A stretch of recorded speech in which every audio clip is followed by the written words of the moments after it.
Bible says the message of the cross is foolishness. Foolishness. Foolishness.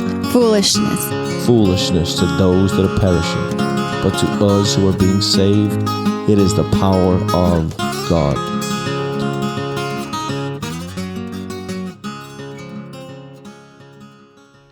Hey, thanks for having me on the podcast, Brian. I'm going to start us off with a song that I wrote called Find Enjoyment.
Well, guys, what is going on? This is Brian Sumner. Welcome to whatever episode of the Foolishness podcast this is. And we are deep in quarantine. And I got to tell you, I don't know what is going to happen today. A lot of you guys who are in skate land, you kind of might have opinion of the industry and the scene and culture of all these people who are so separated and distant. But that really isn't the case. And we all know each other. We're all friends. And my brother today is a guy who needs no introduction. As much as I talked up Jamie Thomas in a prior episode, my brother today, and I say brother because he's brother in Christ, don't know each other for decades. He is definitely a pioneer in the street skating realm. I mean, covers of magazines, videos, all the tricks that you're seeing out there. I believe he has had such a part in these, and some of the questions I'm going to ask, I'm going to unpack that. But most importantly, you know, he's a son of God. He's a husband, a father, a talented musician, one of the most fluid skateboarders. So, Ray Barbee, what is going on? Thanks for having me, Brian. I'm laughing because I know this episode is just going to be both of us laughing alone. Oh man, yeah. I mean, where do we? Because we know we talk now probably once a week on a Zoom call with a bunch of our friends, and Which we has even been such a blessing, man. yeah, like Yeah. what 13, 14, 15 people, and I know you're like me. You're just going through this season, but there's so much I want to jump into today, like your past and how you discovered music, skating, and the talents you've been given, and what has been going on in your life so far. But to confess something, guys, we were actually going to have Ray intro this whole episode and play a song and say, "Welcome to Foolishness. This is not Brian Sumner." And I just got to ask you, Ray, were you going to try and speak in an accent, or are you above Like, that? no, it's not that I'm above it. I'm without the ability or the talent to do it. So That's why I don't go there. Yeah, people normally sound Irish or Australian, and I just laugh. yeah, But man. Yeah. In my head, I feel like I could do it, but the reality is it'd be horrible. So yeah, stick to the music and the skating. I guess that's what we'll do, and leave the acting to the others. So yeah. But man, but to go today, just for, I know we're gonna have a lot of listeners. We said this with the Jamie Thomas episode. I've got Eddie Elguera on the phone even in a minute, just messaging me, Brian, where should we go when we do an episode? And you were iconic at a time in skating when, for one, I mean, the fact that you're black, Ray, that was huge back then, right? There wasn't many black skaters. I definitely want to jump into that. But Yeah. you came out as this skater that just was fluid and smooth. So you were born where? Okay, so I was born in San Francisco. Okay. Yeah, my parents, my dad and my Yep. mom, they were both in the military. And so my dad is from Arkansas, Little Rock, Arkansas, and my mom's from Alabama, Mobile, Alabama. And so so they met, I think, in the in the service. And when they were done, then they moved to San Francisco, thankfully. Yeah. And that's where they had me and my brother. Lived there until I was 5. Then my parents moved us to San Jose, just about an hour south. Yep. And it was there in San Jose where skateboarding happened for me. Who was the influence and who was skating then? So I had a neighborhood buddy. His name was Danny. There was a bunch of us that lived in the area that went to school together. And this was, at this point, the time frame I'm referring to is the summer in between 6th and 7th grade. And me and my buddy Danny, we would kind of just be riding our bikes, cruising around town, just trying to entertain ourselves, going to other friends, and hanging with them and things. Yeah. But my buddy Danny, it was his birthday that summer, and his dad gets him a skateboard. And because his dad had skated in the 70s during the park era. Okay. Yeah, and I think the first wave really to kind of hit, it went from the wooden surf skate style to parks everywhere. And so he just gets the next progression for his son. Yeah. Yeah. So again, him, being a part of skateboarding in the 70s, he had this idea to get his son Danny a skateboard for his birthday. And and so I'm there at his birthday. We're all there at the birthday party. We're all there, and then the big moment arrives to give the biggest gift or whatever. After the clown is done and the cake's being eaten, here it comes. And all of a sudden, it was like it was glowing, and yeah, man, here's this skateboard that all of a sudden, and I say all of a sudden because my image of a skateboard before seeing that one was, we call them banana boards. Yeah. And it's funny because that's what the penny boards are nowadays. Yeah. Back then they were called banana boards, and those were the boards that most of my friends would have, but it would be in the it'd be in in the garage amidst all the other kind of toys, Yeah, it was a random toy, really. You grip it with your toes if you were good. Those guys wore the tight shorts and kind of the ginger afros. It wasn't like something that a kid on a bike's like, I want to go do that. Yeah, it's like a novelty. Yeah, I mean, it didn't seem any different than the hula hoop and the roller skates and even a bike to me at that point. You know, it was just like kind of like these something to do or to like a toy to just try. Yeah, have a go on once in a while. Yeah, and they were always annoying, and every time I would try it out, I'd always get frustrated because it was super slow and and you're it's bending and bowing, and you're just kind of like whatever. So that was my impression of a skateboard until I seen Danny's skateboard, and then I was just like, wow, like it was glorious because now it's like 10 inches wide, 30 inches long. It's super colorful. It's got this very dynamic graphic on it.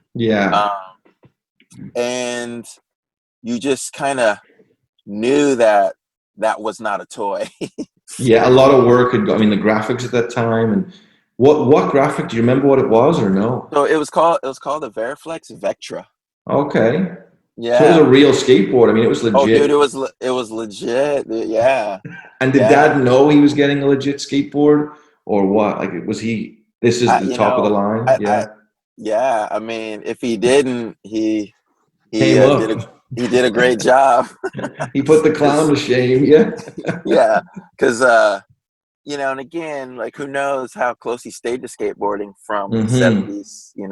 This was 83 around there. Well, Veriflex would have been around. I mean, with the wheels, they were definitely. He probably knew the brand, and so they were putting. Okay. Yeah, and Veriflex at that point might have been a little more commercial than most, possibly. But again. But then come to find, so he might have even got that. He might have got it from a skate shop, or he might have found it. I don't know. You know what I mean? Yeah. At another kind of store, possibly. Yeah. But so he gets anyways, this board. all of a sudden he's got that board. I'm riding my bike now because again, we used to always ride our bikes. Also, up until that point, all summer we're just riding our bikes. So now he's trying to balance and pushing on the skateboard, and I've got my bike. And I could just tell he was having way more fun than I was. And I was like, man, I want to get a skateboard. And so I remember crying to him about it, or just being like, man, I want to get a skateboard. And then he proceeded to tell me that his dad used to skate. And I think he still has his board in the garage. And so sure enough, we go in the garage and we dig around and we find it. And it's called a Sims Wood Kick. Yeah. And it's called a wood kick because of it was pre-molds. Okay. and so they had an add-on piece at the tail that would give you that feeling of like a kick, like, right? Like it was it a little block, like a wooden block? Is that yes, a little block, exactly, a little like block. Like a Semu Valley skate. They have it up there. They have some up there. For sure. Yeah. And so it sits on top, and it just kind of does like a little at the tip on the tail. It kind of does what a tail would do. It kind of arcs. You're right. It arcs up. It gives the pressure to pop it up and make it move and stuff. Yeah. Yeah, and there was no tape on it. There's no grip tape, right? So I'd imagine a lot of that had to do with, there's kick turning, bare feet as well. Yeah. bare feet, kick turning, and having something to work with, And so anyways, it wasn't the banana board, and it wasn't the Veriflex. It split the difference. It was in in between. But so your beginning of skating was very humble. You were right in the middle. But I was excited because again, it wasn't the banana boards. It wasn't what I wanted it to be, but it wasn't that banana board, right? Wow. Yeah. And so then we I think that was like towards the end of summer. So then we go back to school in 7th grade, and we're kind of aware now of like, dude, like who are the skaters, right? And then there was like the surfer skater wall at school where that's where all the surfers and the skaters hung out during recess and lunch, right? Yeah. And we wanted to identify with those dudes.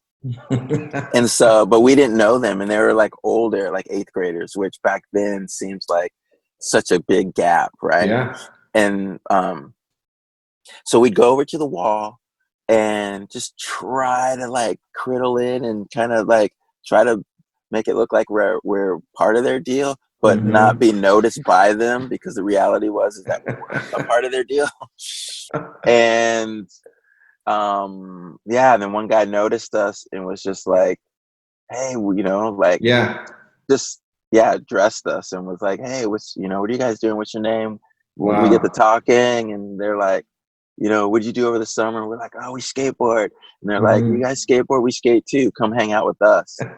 And man, like it was like entrance into this whole new world right there with those dudes being accepted of you guys, and then all inclusive and just saying, come into this brotherhood, basically. Well, it sounds to people that don't get it like, okay, this is some corny American movie, like a Diary of a Wimpy Kid. You're over there with your buddy, like, what are we doing? And then the skaters are so embracing. But I'll tell you, if you looked at photos, which you shouldn't do, of me when I was 12, 13, it's like Adidas tracksuits, Nikes, Reeboks. It just looks ridiculous. Then I literally seen a photo yesterday of me with that Powell-Peralta Pat Brennan board. The first board I ever had. Rad. You had a Pat Brennan? Oh yeah, I'll send you the photo in a bit. It's crazy. And I awesome. I believe he's passed now. Yeah, I'm saying I never met the guy. I'm guessing you did, but you guys were for the same team. But I remember going to America, getting that board, coming home, and just like you said, it was like, well, who are the skaters? Because I didn't, me not being in California, it was way far removed as far as who was over there in England. So there was 2 or 3 kids that I might have ever met who skated. And like you said, when you see everyone's board and you're, what's a venture truck? What's a gullwing? And the shape of the board, it's this American toy and you got it and you're falling in love. But then, I mean, you've been to Liverpool, I think, or at least most parts of Europe. There's a huge culture there that we'd never seen. So as we went into that, we were accepted in. That became the family. I said this on the Jamie Thomas podcast, but that kind of became the religion. So this now takes direction for Ray. How do you go from that to your first board? And and then just what was the scene? Who was the influence at that time? So again, this is around 83, right? Like going back to school. So 83, you're figuring around what, like fall, August kind of time, Yeah. Again, I always say it, like around that time, like I never got to experience, because of getting into skateboarding in 83, like that was after the park era of the 70s, right? In the 70s with all the parks, they get shut down because of, insurance premiums skyrocketing, and now they can't afford to keep the parks happening, right? Yeah. And so then they get demolished. Yeah. And then everybody, those who can, start taking it to the backyards, right? Meaning with ramps, they start building ramps. So when I got into skateboarding, it was kind of on that kind of tail end, if you will, of the backyard ramp era. Again, meet these skaters at school that embrace us into the brotherhood. Yeah. And then these guys, they're the ones that have been doing it for, however long. And they're the ones with the community. And so they see me with the Sims wood kick and they're like, we got to get you a skateboard. And so, I remember, I think maybe it was with my friend Todd. He was just like, oh, like so-and-so's just got a new skateboard. And that's what's so interesting back then. Everyone knew about each other's deal. Like so-and-so got the blah, blah, blah skateboard, or his parents got him, the Christian Asoy, the Sims Christian Asoy or whatever. So there was a dude that just got a new board. And so they were like, we think he'll sell you his old board. Right. And so we go skating over to his house and he's like, yeah, I'll sell it to you for $5. And so I go and like beg my parents for $5. I think I had to do some chores or something to get the $5. And then go They were back and good. get. They were good parents. They were showing you have to work hard. Yeah. Yeah, and bought that skateboard. It was a jammer. It was which was like the low, like the low line Santa Cruz. Again, living in San Jose, Santa Cruz was an hour away, right? And so Santa Cruz had a big presence in San Jose, especially for skateboarding. And who was the team right then? It was Dressen. Was in. No, way earlier. So was that what jail? Yeah. Okay. Well, Jeff yeah, Kendall and stuff, or no? Yeah, exactly. It was Kendall and Roscott. There's a bunch of amateurs. Yeah, Corey O'Brien. That's the name that was going around my head in a minute. Corey O'Brien. So I remember all those slappies on the curbs and just seeing the cool images. Okay. But this is before street Corey. Like this was backyard ramps, amateur. You know. And did he have a brother, Gavin O'Brien? Was it Corey and Gavin? Okay. Yeah, exactly. Yeah. That's got to be from some old 411, with like Simon Woodstock and Mike Crabtree and these guys, and it's like Gavin or Corey are showing up randomly, I'm guessing. Well, with the jammer, what was funny was like, so I get this jammer. It was like the low end board, in the Santa Cruz, line, if you will, or whatever. Mm-hmm. And the Sims wood kick, that board was skinny, right? Like again, it was kind of a glorified banana board, And so I'll never forget, like I got the board, but I had to put those trucks on that board. So like the trucks were they were like, you had so much board outside of the wheels, you know what I mean? Mm-hmm. So the balancing of it, you're constantly tipping over, but you're so excited to be doing it, you're not even caring, right? And then after that, getting that board, and then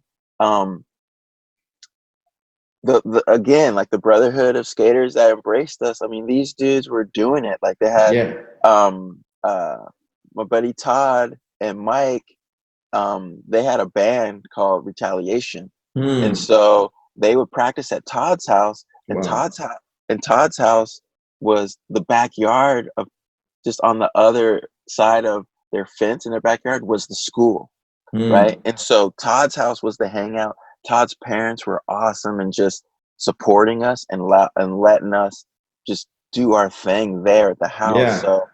So they had a band room, and then they had a quarter pipe. It was 5 foot high, 8 foot wide quarter pipe. It's like dream session for like a young Ray Barbee. You got music going, and you got the session.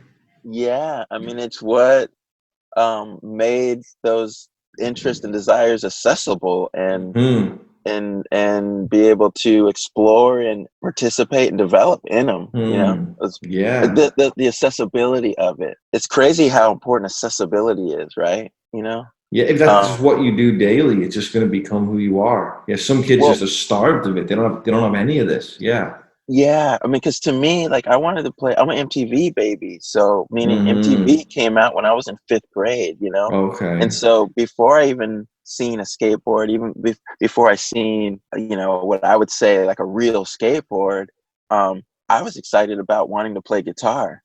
Yeah. Through MTV in 5th grade, but I didn't know anybody who had one. I didn't know anybody who had an electric guitar. So, like, to me, in my world, it was no different than seeing, someone on TV, an actor or somebody on TV, where you're just like, that's a different world. Right? Yeah, it's like, so distant to you. It's not in your neighborhood. Yeah, it doesn't exist in your realm. Like, that's just some dream kind of stuff that just, And so, and I always tell the story. I was super into, my dad would take me, my brother, and my sister. Every other Friday, would take us to a record store. It's called Rainbow Records, and it was in San Jose, but it was outside of where we lived. We lived kind of in Milpitas area, and I think Rainbow Records, I forget, but I want to say it was like in San Mateo or just just outside. But we would go there. And because of MTV, now we had these like kind of favorites, right? And so for me, I dug AC/DC. Like, I had an emotional connection to the guitar because, you have to remember back then with MTV, it was a pretty lofty goal. It was pretty ambitious to have 24/7 music as a television channel. Oh yeah. Right? You know what I mean? And the way that they were pulling it off early on was, some people were already hip to making videos, but for the most part, they had to fill in that time with like concert footage. Yeah. And so they would get the rights to all these different kind of concert footage, and they would either run the whole concert or clip certain songs, right? Yeah. And just rotate them, you know? And so I'm seeing, and back then, a lot of the concerts were from like the metal bands and stuff. So I'm seeing Zeppelin, I'm seeing Sabbath, I'm seeing Ozzy, I'm seeing AC/DC, Surely Iron Maiden, right? Yeah. Yeah, you know what I mean? You're seeing Judas Priest, you're seeing all of this stuff. And I just remember like just being like, wow, okay, like you could tell each person's role, you know what I mean? Like you could see like, man, the singer's the main dude. He steps up, whether it's Robert Plant or whoever, like they step up and it's like, whoa, that's the dude, right? And then there's always a point in the song when the singer would take the back seat and let the guitarist come up, and then the guitarist is soloing. And he kind of leads on the singer then and shakes his hair a bit and like does his lead. Right? Yeah, they've got their little kind of little romance going on the stage. Yeah. I was like, the singer, he's pretty cool, but dude, the guitarist is way cooler. So I had an emotional connection with the guitarist, and so anyways, when my dad would take us to Rainbow Records, this record store, and he was like, you guys could pick one tape, you know? And so I gravitated and went over to the AC/DC section. And this is every week, though? He would take you every week? This is every other. That's a good deal. I mean, Dad's going and spending, what was it, $7.99, $5 back then? And you're getting a cassette? Wow. Yeah. And so I remember my sister got Joan Jett. My brother got Huey Lewis and the News. I got AC/DC. And we had me and my brother shared a room. So we had like a little tape deck, right? It was like one of those ones where you just get one speaker and you get the tape, and then you get the transport, like it's all in this kind of vertical kind of setting, right? Yeah. And so, man, me and my bro would take turns playing our tapes, and when AC/DC would come on, I just kind of go into my world, pretending I was Angus Young. Wow. You know what I mean? And so this is 5th grade, and so school, they had a talent show, and I was like, man, I'm gonna do for those about to rock. You know, I was like, I'm gonna do for those about to rock for my talent show thing, you know, performance. And so I was like, man, I'm gonna be Angus Young, because in the videos I saw his deal, shorts, like everything. Yeah. And you know what's so funny is like I had no idea that he was mimicking like a Scottish schoolboy uniform or whatever. Because Angus, that's what it is. Yeah, I had no idea that was his shtick. So, because for us, we growing up in public school, had no way to relate to having to wear uniform and everything. Yeah. And I remember having Highway to Hell poster in my room, right? And it's a painting of the band, right? And it's got Angus, and I was using that to mimic my costume, right?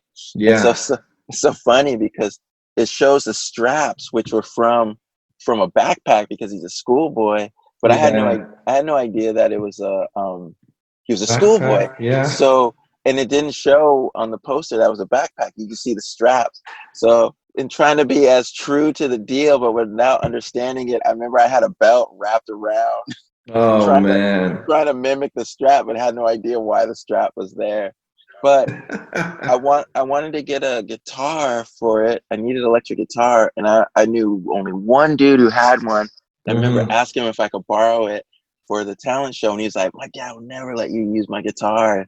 And I was just like, and that having to do with just how expensive they are, you're just not going to lend that out to a friend. Yeah, you drop it one time and anything, it's electric. Yeah, and so I just showed up with I used a broom basically, and was like, okay, this is the guitar. And so I guess my point is that I had a desire to do it. It just wasn't accessible until skateboarding, until I meet these dudes in skateboarding that are like, not only do they befriend us, but then they're pretty much saying, look it, this is what we have, and come enjoy it with us, you know. This is culture. You're getting into this music at 5th, 6th grade. You're starting skating at 6th, 7th, 8th grade, and so you're already deep getting into these roots, and now all these guys are like, here's this Ray kid, come and just embrace this, which it is. We all know the same music. We've all embraced the same videos. So,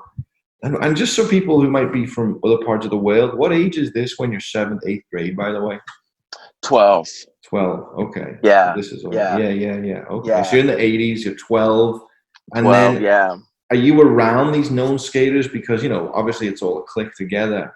Are you starting to get to know all these pros, or how do you start first ollieing and taking that board, or even maybe you get the first set of trucks, and how does it adapt from there? Yeah, so basically for us what happened was, so we had our friend Todd, where he had the band room and then had the quarter pipe. Then we found out about another dude who had a 5-foot high, 8-foot wide quarter pipe. And then he had to get rid of it, so he gave it to us. And then our buddy Mike Griffin, who lived up the street from Todd, his parents were like, you guys could put both the ramps in our backyard. And so we put the 2 quarter pipes together, added flat bottom, and we had a little half pipe. Yeah. And then that half pipe, 5-foot high, 8-foot wide. Then eventually, as we grew in skateboarding, or grew out of that 5-foot half pipe, then Mike's parents let us build 8-foot high, 20 foot wide with a 2.5-foot channel. And so we went to that, and it was through that ramp that a lot of the rippers in the area would come to skate. And that's how we'd kind of meet these guys, and you would find out about other local ramps and try to go skate it, and you're skating with that's when you're skating with these rippers, with these a lot of the guys that were sponsored by a lot of the local kind of brands, coming over from San Francisco or Santa Cruz, or just guys that live there in San Jose that rode for these brands. Now you're skating with them, and so if we were able to get in, like, I'll be honest with you, so many times going to these sessions, we were allowed to hang out but not skate, because we didn't know the cat that had the ramp, And they're down for you, but it's also a bit of a heated session. It's not necessarily rude. They're used to the ramp, and well, they're just not being lame, saying like, you came all this way, you got to bail. Like, you can't skate, but you got to bail. They're just like, you can't skate, but we're not going to kick you out. It's meaning like we don't want to see you on the ramp, but you can sit and watch.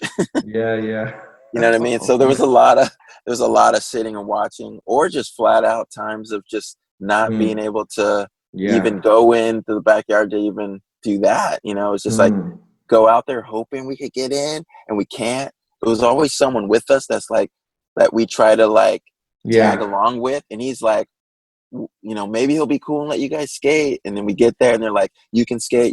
My mom knows you, but she doesn't know you guys, so you guys can't skate. And we'd just be we'd be outside just kind of messing around on our boards, or trying to catch a peek of what was happening, part of the ramp we could see, the coping. Wow. You know what I mean? And so now you're a year or two into it. When did you start realizing, okay, this is something I'm getting good at? Because I know you've got a massive influence around the world with music and all the rest of it. You're doing so many projects we'll unpack, but how did you start realizing, okay, I can actually skate, I have control? Well, the interesting thing is that, so you get turned on to this world of skateboarding, right? And so now it's like we're seeing magazines, and we're seeing the videos and things, and I'll never forget Skateboard Madness airing on TV, and our buddy Todd having the ability to record it. And so that was like gold for us, just seeing that and just being like, whoa, like any kind of exposure, anything we could get our hands on that had to do with what we were so, fascinated by and obsessed with. We were just like, anything you can see, you can go outside and just do in the driveway. Where did he grab? What was that song? What was he wearing? It's gold at that time. Yeah, so I guess what I'm trying to say is we're such sponges. We're just absorbing everything we could get. So we're absorbing the videos, we're absorbing the magazines. And again, remember, like, street hasn't really happened for us at that point. We're still on this ramp thing because that's what the landscape was, you know? And so you're always playing catch up. There's a long list of tricks that have been developed. And so what I'm trying to say is, like, there was a barometer of how good you're getting because you're basing it on where are you along, how are you doing with the list? Yeah. You know what I mean? Yeah. You know what I'm saying? Like, okay, you learn your basics, your rock and roll, fakie rocks, fakie ollies, axle stalls, you know, and then you move on to, like, okay, backside airs, mute airs, indie airs, frontside airs, lean tails, body, you know what I mean? It's just you're constantly like, okay, so I guess what I'm trying to say is you're having to gauge your progression because you're going at it being like, I'm learning this trick today. I'm learning this, you know what I mean? And so you're seeing it. And so, you know how skateboarding is? Those little bits just fuel it. It's just like, cool, right? I see it with Jude every day. Like, he's learning stuff yesterday. It's like the daily progression. Granted, for kids now, you know, there's so much. I literally took him to the Westminster Park yesterday, and I was like, man, you need to start learning hand plants. I can't do them, so I film them right away and tag Lance Mountain in it, and Lance, replies back. I'm like, okay. But your generation, and then even mine that came after, it was like you see the video, try and go out and figure what that was. But you were definitely deeper in culture than I was, you know, even though it was a bit earlier. So how does it go from ramps to street? Do you see videos of people? Yeah, so there was a ramp called the Mush Ramp that was about 45 minutes from where we live. And that ramp was 11 foot high, 1 foot of vert. I think it was like 24 feet wide. And anyways, we loved going out and skating that ramp for a lot of things. It was a bigger ramp, so we're pushing ourselves. It was like so much scarier because it's bigger and the trannies are way mellower. So you're just all whoa, trying to, like, because our ramp, because our 8-foot ramp, we eventually added crates and added 2 inches of vert. So it became 2 feet. I mean, I'm sorry, 10 foot high with 2 inches of vert.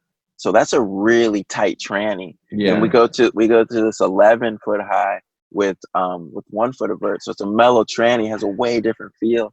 Yeah. So anyways, we're skating that ramp one day, and I go to do a body jar. It was like backside air, grabbing the nose, right? Hitting the tail as you're coming in. And I caught the tip of my tail, and it just bounced me straight out to the flat. Like, I missed all the tranny from 11 feet right to my wrist. Just boom. And so I compound dislocation of my wrist. Yeah. And so while I had the cast, my parents were like, "You're not skateboarding with that cast, right?" Yeah. But I still wanted to be on a skateboard, but I knew I couldn't go out to the ramps. And my buddy Robert had an extra board, and he would let me use that. And during that time, jump ramps were coming in. There started to be like jump ramps, and people kind of taking these jump ramps over to schoolyards and things, and putting them up to the handball walls and trying to do wall rides and things like that, you know. Yeah. And so basically, like, now I can't go out to the ramp. We're kind of just keeping it in the streets, if you will. And it was during that time where I was just kind of like, whoa, like, it hit me like, wow, like, there's no list anymore, basically. I can do this right here, right now, today, wherever I am. Not only the accessibility, but like the tricks, meaning there wasn't a list of tricks. Like, there was like, you learn the ollie, which we had kind of already learned that. Because before I broke my wrist, street, here's what changed. Before I broke my wrist, street was like what was depicted to us from the Powell videos. which it was like, oh, this is something you do when you can't skate the ramps. And your approach to it is you're always mimicking the ramp. So the curve is the coping of the ramp, right? Yeah. And so it wasn't really explored from the idea of being its own thing or whatever. Yeah. It was always kind of like, it was no different than how it served like Tony Alva and Stacy, those guys, from the waves to skating in the schoolyard banks, right? Yeah. It was just like, and then the pool, you were smashing the vertical wave. Yeah. But what I'm saying is like the desire to do that was because they couldn't do the other thing. They couldn't be in the water anymore, but they still wanted to have that feeling. And so they figured out how to still, and to me, street at that point was kind of a similar thing in the sense of like, we can't be on the ramps. We can't, there's no lights or we're getting kicked out. It's too late, but we still want to be on our skateboards. So we'll be out in the streets, but the approach in being out in the street is it's inspired from the tricks from the ramp. You know what I mean? And so I guess what I'm trying to say is like, before I broke my wrist, that's how we were functioning in it, right? Like we go to there was it's called Rotten Robbie's, which was a gas station, and it had the curbs that we saw in those, Lance and those guys skating in Future Primitive. So we'd always go there, like, let's skate Rotten Robbie's, Yeah. In the magazines, we'd see things about with Gons and Nodis and Capitola Classic, which was a annual street contest in Santa Cruz that would happen, and we'd see jump ramps, and you had the Sacramento street contest and things. So like we knew about it, but we didn't. But it, again, for us, it just felt like it was a plus. It was an add-on to skating ramps, skating vert, right? All the magazines were like 90% vert, right? And you had your 10% of Nodis, Tommy, Guerrero, Nodis Capis. I was going to ask all these guys, the influence. So we did see that, but there wasn't an emotional connection to it until I break my wrist. And now I've got no other thing. I don't have the ability to go to the ramps and stuff. I still want to be on my skateboard. We're out skating schoolyards. There's these jump ramps. Now it's like this whole other world opens up where it's just like, wow, this has more freedom. Not only does it have more freedom, again, going back to the accessibility thing, like now, not only is there not a gatekeeper, like I don't have to know the dude that knows a dude that has the ramp. I don't have to worry about the parents knowing me or liability with that. It's like, that's true. Yeah. Anywhere I can put my wheels down. If it's cement and it's hard enough to roll, we can roll. And so now it was just all, whoa, like this is so fun. Meaning like, because I remember thinking like, okay, learn to ollie, learn to kickflip. And then, because again, the mentality was like, okay, what's the next thing to learn? And then it was just kind of like, there was kind of no apparent next thing. Yeah.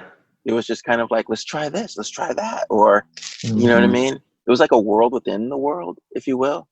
No, when I came into it, it's like, okay, can you back heel? Can you front heel? Do you skate switch? There was already like, you've got to gather. You're already back to where the ramp was, because, and that's what happens. You know what I mean? Like, the more something's been, more people have been doing it, then the more these things develop, and then the more that you're functioning in that, and that's what I'm so grateful for the time frame that the Lord allowed me to experience these interests that He gave me. What a blessing to be able to be at the start of something when it's so early on, and I'm so grateful for that. I didn't know the history of all that with you, because I think I started in 92, and I want to say there was a skate shop, Roller Snakes, and all I'd ever even seen was like a Cypress Hill video, obviously Police Academy 4. I'd seen something on TV about a bluegrass aggression session, but all I knew was the guy Tony Hawk and Steve Caballero, and it was still all ramp. And then I ordered these videos from Roller Snakes, and they came on a day when I was homesick, and it was literally not the New Hate Street, which was old when I got it, Powell Propaganda, which was old, and then Plan B questionable that it just came out. So that just like blows my mind. But I remember seeing the quality of the Powell videos, but then even the difference between that and Not the New H Street, or no, it was, you know what it was? It was H Street Generation. That was probably the first video I ever seen. That propaganda and questionable.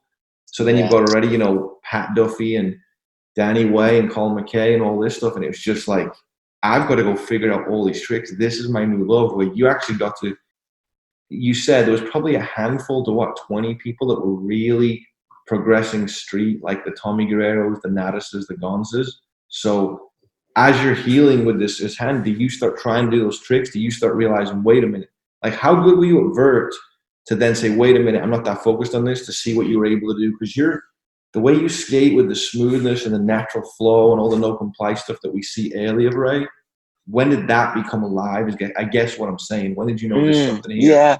Yeah. So the more that, so basically once my cast is off, I'm just already excited about this new direction, if you will. You know, I'm just seeing you skating down the road in those thin jeans and like cool, you know, Converse and just the little hats, just doing all these scoops and sweeps and everything. So yeah. So I mean, we would still skate ramps, but like the affections were way more towards being out in the streets now. You know what I mean? And exploring that, because that was so much more exciting because of the freedom of it, you know? Yeah. And I remember my buddy Robert Torres was huge in a lot of my opportunities in skateboarding, because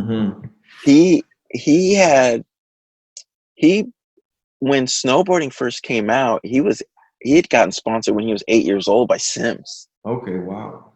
And so he had kind of already gone through and knew how that stuff worked in the industry and how sponsorship and things like that work. Like I had no idea of any of that. So anyways, as me and him are focusing more on skating street, and we're finding out about like local street contests. Yeah. And like demos and things. And so we find out about this demo in San Jose, and we go and or it's like a demo no, actually it was a contest. I'm sorry, it was a contest. It kind of turned into a demo because Gons and Kendall were in town, and those dudes showed up and just closed it down. And we were like, whoa, dude. The gap between pros and amateurs back then were so gnarly. That's what I was just picturing in my head, like to go back now and say, let's just watch how this unfolds. You know, that must have been crazy to see. It was the first time I seen, like, I don't know, people call them hippie jumps, 360 airs off jump ramps, you know? Yeah. It was the first time I've seen that. We were just like, whoa, because we're all kind of like trying to hop off the sides and stuff, you know? And these dudes are off the top, super powerful, just soaring, dude. Yeah. And just like spinning 360s. And we're just all, what the heck? We couldn't even imagine or fathom, you know? So it was through kind of going to those contests that we saw, like, this whole other kind of culture happening within skating that wasn't being represented in the magazines. And it was exciting to us because we're just meeting all these other skaters coming from neighboring towns. And one thing that I really appreciated, I remember, was just being fascinated by everybody's uniqueness and their approach being directly tied to geographically where they come from. And we're just you're just all, whoa, dude, like the way that this dude skates, like this dude's charging. Oh, he comes, you know, he lives in San Francisco, you know what I mean? Or there's something about that was just, there was so much about the experience that was just exciting, man. And so like uncharted, and just, you're just like, man, like, give me more of this. And so as we started going, and then they started doing street jams, they called it, where people would come, they would say, like, Saturday there's going to be a street jam at a local school. And basically back then it's what, like, you know, like Cherry Park here in Long Beach, or Love Park, or Bring all your obstacles out, drag whatever you got, and hang out for the day. You bring everything over to the schoolyard, and everybody would show up, and you're there skating with everybody, and it was addictive, you know. You're just like, when's the next contest? When's the next meetup? Because when they're gone, it's just me and Robert, because everybody's still skating ramps, and we're the ones all super excited, and we're like, when's the next meetup? Because that's our time to like get in it again. Yeah. You know what I mean? And then eventually we start entering contests and things, and then we start going out to Sacramento, and when we start going out there and linking up with the skaters in Sacramento, that's when, even within street skating, there became a huge shift towards the desire and the approach to how we wanted to street skate. And that was directly influenced by the skaters in Sacramento. It was Ricky Windsor and Randy Smith. And there's a skate shop called Ghost Skate. There's a chain. And so there's one in San Jose. There's one in, I don't know how many in Sacramento. They all either work for Ghost Skate or sponsored by Ghost Skate. So when we take the bus, me and Robert would take a Greyhound out to Sacramento for the weekends and stay with our buddy Randy Smith, who rode for Alva, and then and I think Ricky rode for Santa Cruz at that time. And you had Sam Cunningham in the mix. You had young Troy Clower, and there's just a big crew of skaters that were linked to Ghost Skate, and those dudes were all about step hops and flat ground. A lot of them. Randy in particular, and Ricky, but Randy is the dude that we saw. It's no complies, what people would call no complies, or 43s and stuff, you know. Like for us, we knew about the no comply, and we knew that was tied, that had some ties to Neil, because we knew about seeing Neil Blender. Neil Blender. Seeing him off the curb, right? You bonk off the curb and you jump off, you know. And I think, as the story goes, it was Lucero doing it, and Neil responding to it, and that's like the term of no comply, like no comprende, like don't understand or something. But as the story goes, that's cool. I like that Lucero's tied in as well with Blender, because Link, who we both would have known from the old church, he literally asked the question, where did Ray learn his no complies from? So that was it. That was this is the answer. So I think John says he's like the one who the no complies like stumbled across that or started doing that, right? And so but for us, the step hop, there was no curb. You don't use it. It functions like an ollie. And that was from Randy. For me, that was from Randy, and he called them step hops. And so where did he get it from? Good question. I've got to. What's so funny? I never asked him. I got to ask him. I imagine he had to see Neil and Lucero. You know what I mean? Well, is that what Mike V did as well? Did Mike V do those everywhere? Because he was very hand-plant, no comply guy. Mike did both. He learned them. He learned step hops and no complies. He learned them off the curb, and he learned them hitting the tail off the ground. Maybe if you text Randy right now and I text Mike, we could figure this out before then. Yeah. But I'm gonna ask Randy where he got the idea from. But he was the first one that I seen. Step hops, and he would do them onto benches. He would do them like he had them, and and then so anyways, and when we would go meet up, I remember like it'd be after school on Friday. We'd get our Greyhound. We hop on the Greyhound, take the Greyhound to Sacto. We'd get there at night. Randy would pick us up, and then we'd all go out to these Quimby tennis courts and just all be skating the benches there, but skating a lot of flat ground, right? And it was during that time where we were always like, dude, how many tricks could we kind of try to do back to back?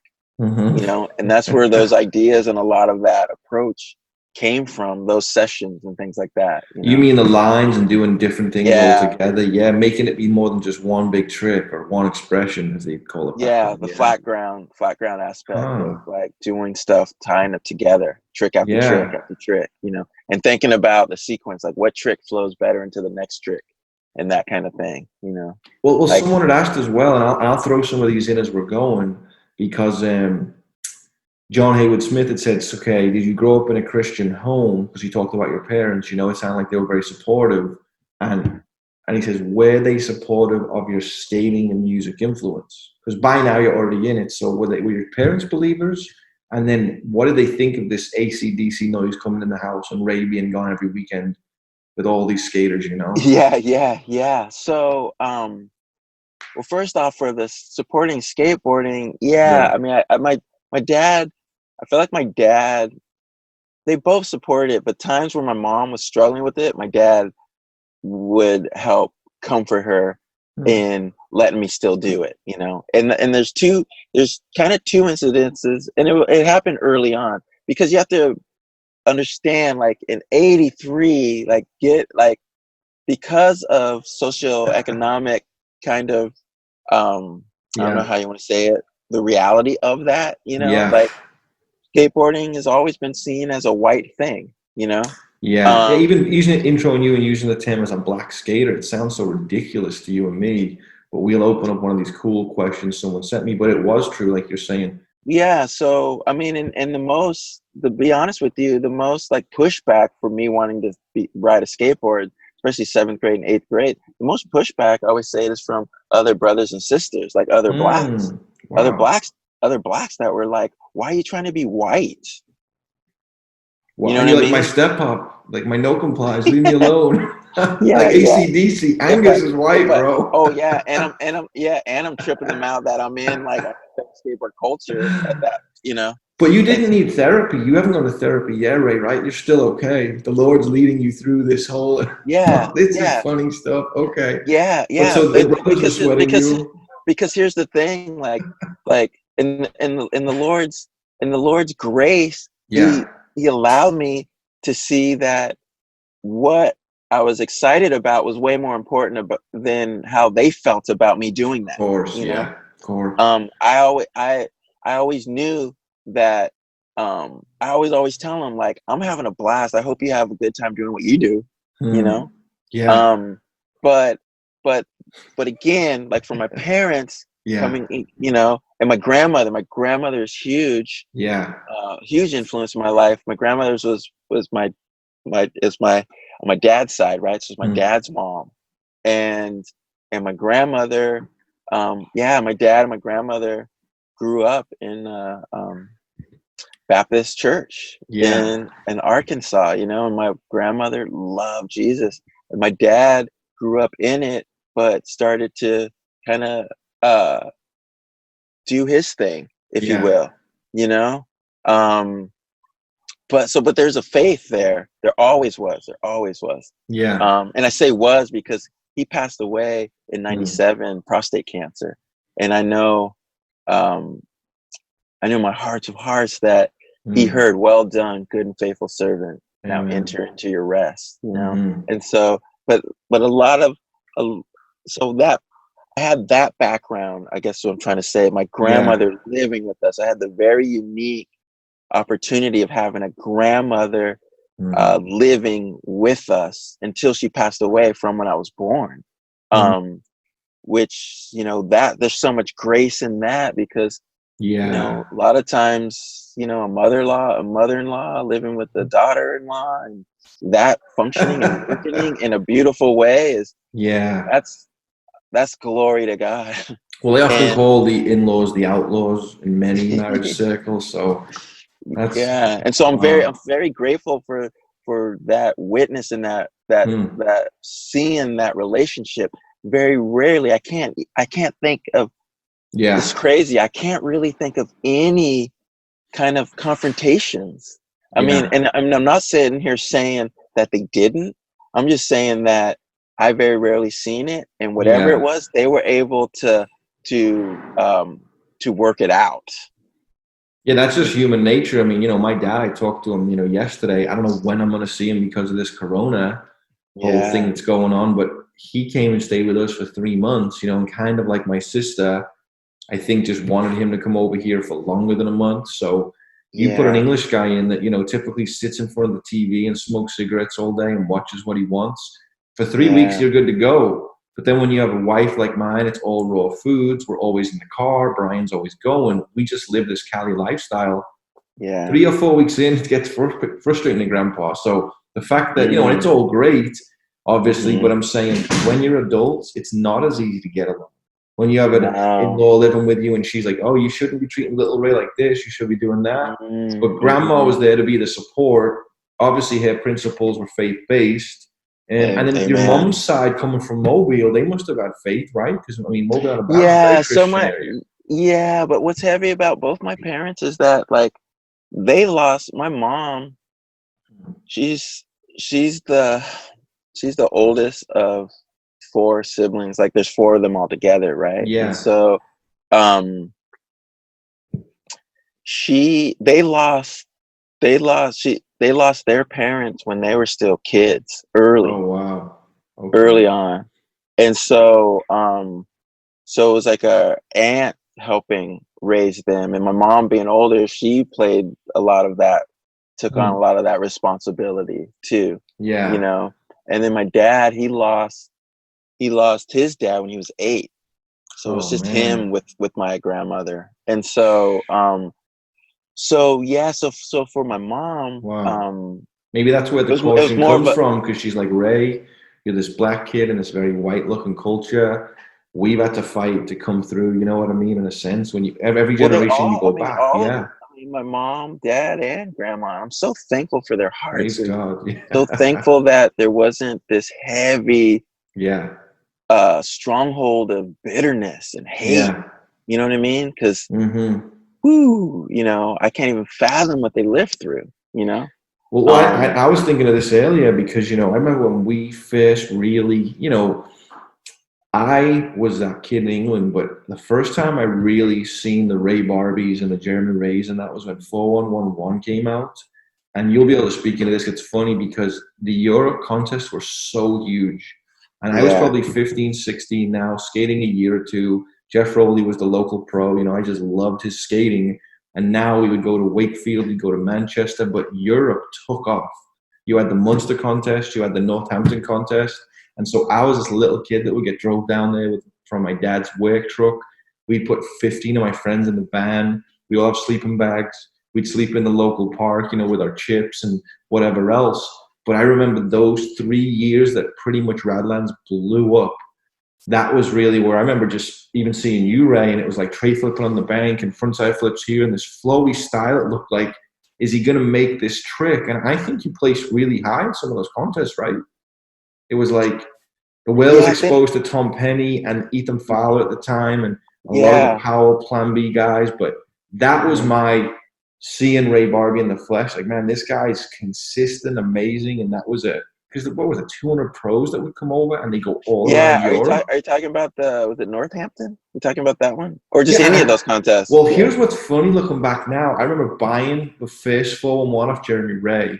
He has no idea who I am. I wasn't even a sponsor kid. And then I hung out with Jonas for like the 4 days he was there. Years later, I'm on audio with Jeremy Ray, going around the world with Jeremy Ray. We became, I'm texting Kenny Anderson right now in my phone a minute ago before we get on here. I remember you doing an interview, and this is funny, you won't remember. I remember you doing an interview outside of Radlands, and they're like, what kind of tricks do you do? And you did a kickflip, and you said, this is called a rocket flip. And I don't know if you would remember that, but I was this little kid, and this is when all the Brazilians would come over, and they would have like 30 skateboards, and they were all balsa wood, and they would sell them to all the English skaters. It just was lame. But that was kind of, I guess, your meet up in the park kind of thing in the schoolyard. That was the next level for me. Yeah. Here's our English skaters, and I remember Jamie there, you had the Moses Conans, the Gale guys. Yeah. And you remember how people didn't know what to do with Tom Penny. For those listening, he was this just stoner kid that had the big green shit. Yeah, but the way he skated with his tongue out and he was like oblivious. And I think at first some of the American skaters were like, who is this kid? Because they didn't know what to do with him because he was just shutting down the park. And then within 6 months, they moved over to America. And it was just like, oh, this is Jeff tray flipping the Oceanside stairs. Yeah. This is Tom and then Rune and that. So yeah, man. Yeah. So going back to my parents, and them supporting me and things. there were two incidences where, you know, my dad affirming, you know, me wanting to ride a skateboarding was huge, right? And I remember it was me when I first tried to learn, when I was learning how to ollie. We didn't have a skate shop in our town per se. It was a bike shop that had skate stuff in it, you know. And so, but that was our hangout, right? And so, the parking, or I should say, the shopping center was like an outdoor kind of thing. That's where we would hang. There's a pizza parlor right up next to it. There was like a store there, you know, like a grocery store. And so you had the bike lane. It's called the bike lane. Anyways, we're hanging out front of the bike lane, trying to learn how to ollie. Like, I fall back and shoot the board right through the window.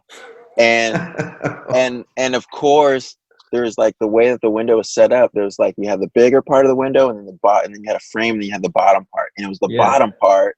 And turns out the bottom part is really expensive because that has to be specially fitted and cut or whatever, right?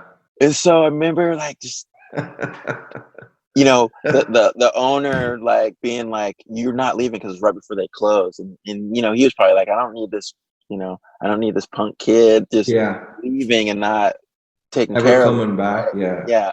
So I was like, they're like, "We're calling your family," right? So I called home. My grandmother answers. My parents were still at work. Grandmother answers, is like, "Can you please send them home? Like, I'll make sure, you know, that it's taken care of," right? And so get home, and then my dad's talking to him, and they find out the bill, and the bill's like, for that time, it was like, to have an unexpected bill like that from your kid trying to ride the skateboard, that you're already like, dude, this is kind of, where's this going? What is he doing? What is this? You know? And so I remember my mom just kind of being like, "Yeah, I don't know about the skateboarding." And then another time. What was the bill though? They didn't tell you? Oh, I want to say like $400 or $100. Yeah. Yeah, they're not cheap. Windows, to be fair, are expensive. Yeah, I mean, that's kind of crazy now, but back then it's even way, you know. And so, anyways, the next time, there was kind of a sense of like, you know, the questioning of like, man, should we still let Ray skateboard? I remember skating over, me and my buddies were skating over to my friend's ramp, and just, I don't know, we're huffing it. I don't know, we were just excited to get there or something. And I hit like one of those like little, wasn't a rock, it was like a little seed from a tree or something. And it just pitched to me, but for whatever reasons, I put my hand out, but the momentum was of such that it just kind of, my hands just kind of pushed my face into the cement. It's like, and so I had this gnarly kind of, you know, burn on the side of my face, on my cheek, and then a big gouge out of my chin, you know. And I still went, and it was so funny, is like, I still went to the ramp and skated, because I knew if I went home, I'd be done. Of course. So like we were able, it was bleeding like crazy, but we were able to kind of manage it. And then when I got home, it was more of the issues of like, do we need stitches or not? Do we need to go to the doctors? And my dad kind of made the decision of like, no, I think it's too much gouged out. Like, I don't know if they could stitch that back. So we didn't, you know. But my mom's looking like at her kid's face all scarred now. Well, can you grow a beard there, or is it still gone? Is it did it grow back or no? Oh yeah, you know what? You can see it. Yeah, I am. You can see it a little bit.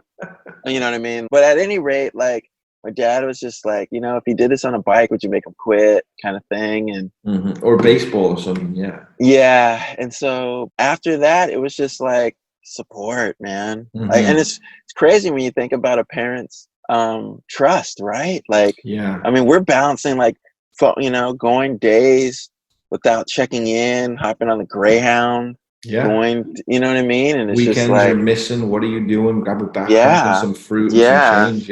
Yeah. So very grateful, man. Just very grateful for their, to kind of explore my interests, you know? But I think passion and focus and drive does speak. Like I've said it before, you know, people are probably tired of me saying it on this, but that's what I wanted to do. I wanted to skate. And when you're disciplined, you're going to get hurt. You're going to cut your face open or shatter the window, but you're focused on this. That's what's in Ray. You know what I mean? That's going to go somewhere. It's teaching you about life. You're not being a bum to say you're working hard at something. So that's admirable in itself to all those parents who've wondered, what does skating do? I tell many parents at the skate park, this teaches you to win, to lose, to deal with your struggles. I mean, how many of us can now put our hands to something and work twice as hard as we ever could because you kept getting back up and giving yourself to it?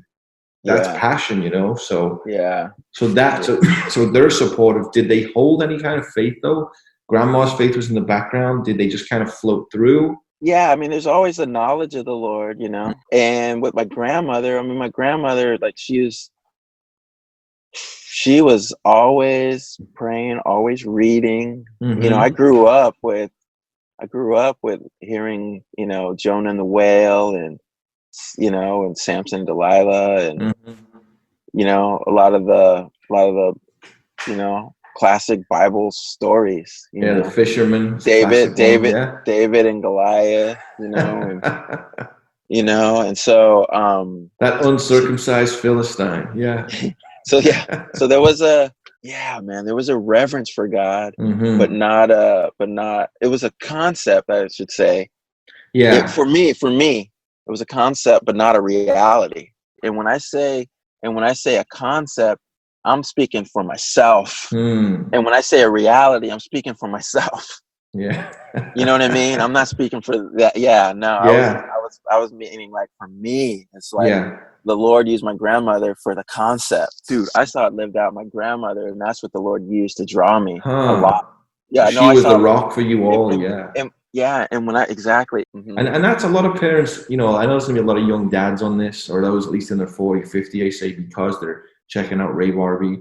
But people always ask me, you know, how do I raise my kids in the Lord? And we can throw that Bible verse out, you know, train them up in the way they should go. Don't spare them the rod and all the rest of it. And that's true. But what we can do that's so powerful is just go back to what God is always saying, you know, opening up that Bible and intentionally praying. Ray Barbee as a Christian, I know for your kids, knowing your whole family now for years, decades, they're going to be raised seeing there's Brian, there's Ray, there's Richard Mulder, there's Lance. These people are believers. That's the kind of witness you're saying with grandma. And then obviously she had her own personal witness that she lived. So I know we're going to keep going for a while, but I'm saying, how then did all that happen? I know I jumped ahead to Northampton, and then I was just saying to get you to see, man, this was some funny stuff I remember about really realizing, man, this Ray Barbee is just a shredder. But was Powell the first sponsor? Was it because you were up there by Powell? So living in San Jose, getting into skateboarding, breaking my wrists, then, you know, getting excited about street skating. And now, you know, me and my buddy Robert Torres are traveling, going to these contests, wanting to be a part of it, go out to Sacto, make friends with the rippers out there, and them like opening us to the possibilities of what can be done just with flat ground. And then after the summer, before junior year, my parents moving us down south from San Jose to Orange County to Tustin, California. And so I spent junior and senior year in Tustin. Okay, I didn't know that. Tustin, yeah. And so what's crazy is, like, much like the hip hop feuding from the West Coast and East Coast, you know, skateboarding has a NorCal SoCal feud that I was always aware of or experienced, right? So coming from NorCal, I have a bias towards NorCal, right? You know, Thrasher Magazine, Independent Trucks, you know, SoCal for us was Tracker and Transworld, and you know what I mean? And so you had that dynamic functioning. And so there was a pride, right? And to be honest with you, typically it's one-sided. It was NorCal against SoCal. SoCal was like, why can't we all get along?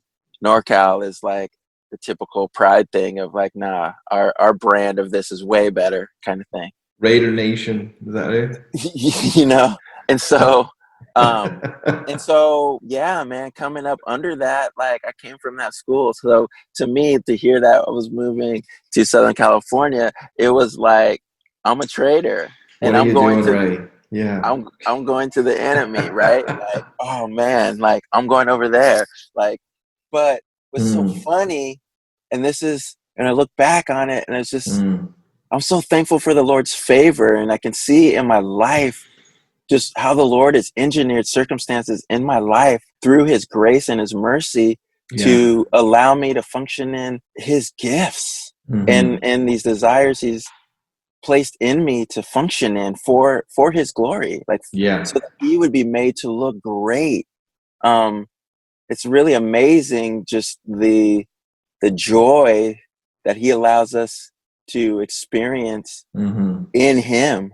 But I guess what I'm trying to say is, during this time, when I look back at it, what I thought was like the gnarliest decision became the thing that allowed me to be here to this day, to have you even want to be interviewing me, or to have people even care about asking questions. You know what I mean? That all came from me moving, the Lord engineering the circumstances to me being in Southern California.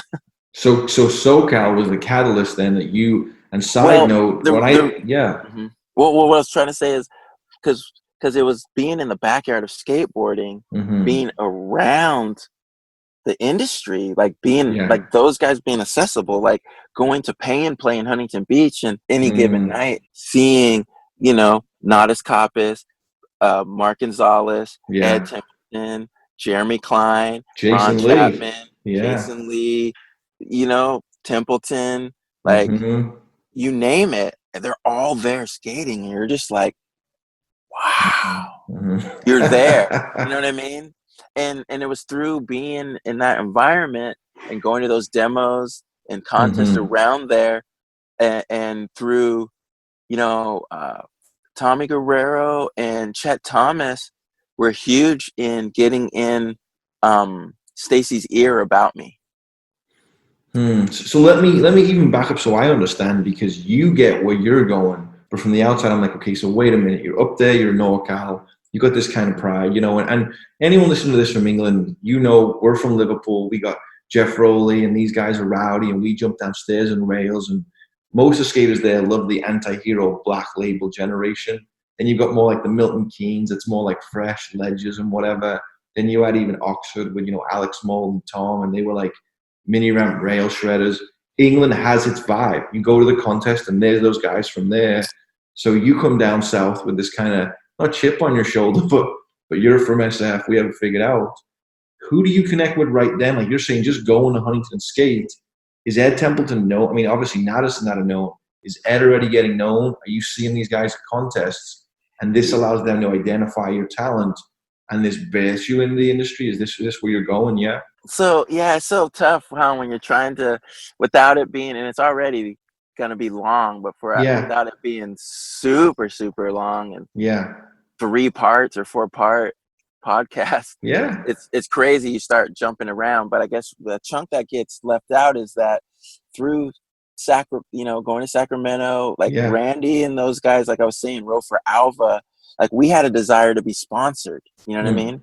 And so before even moving to Southern California, we'd already ridden for Alva for a little while, and then left Alva and rode for GNS. Okay.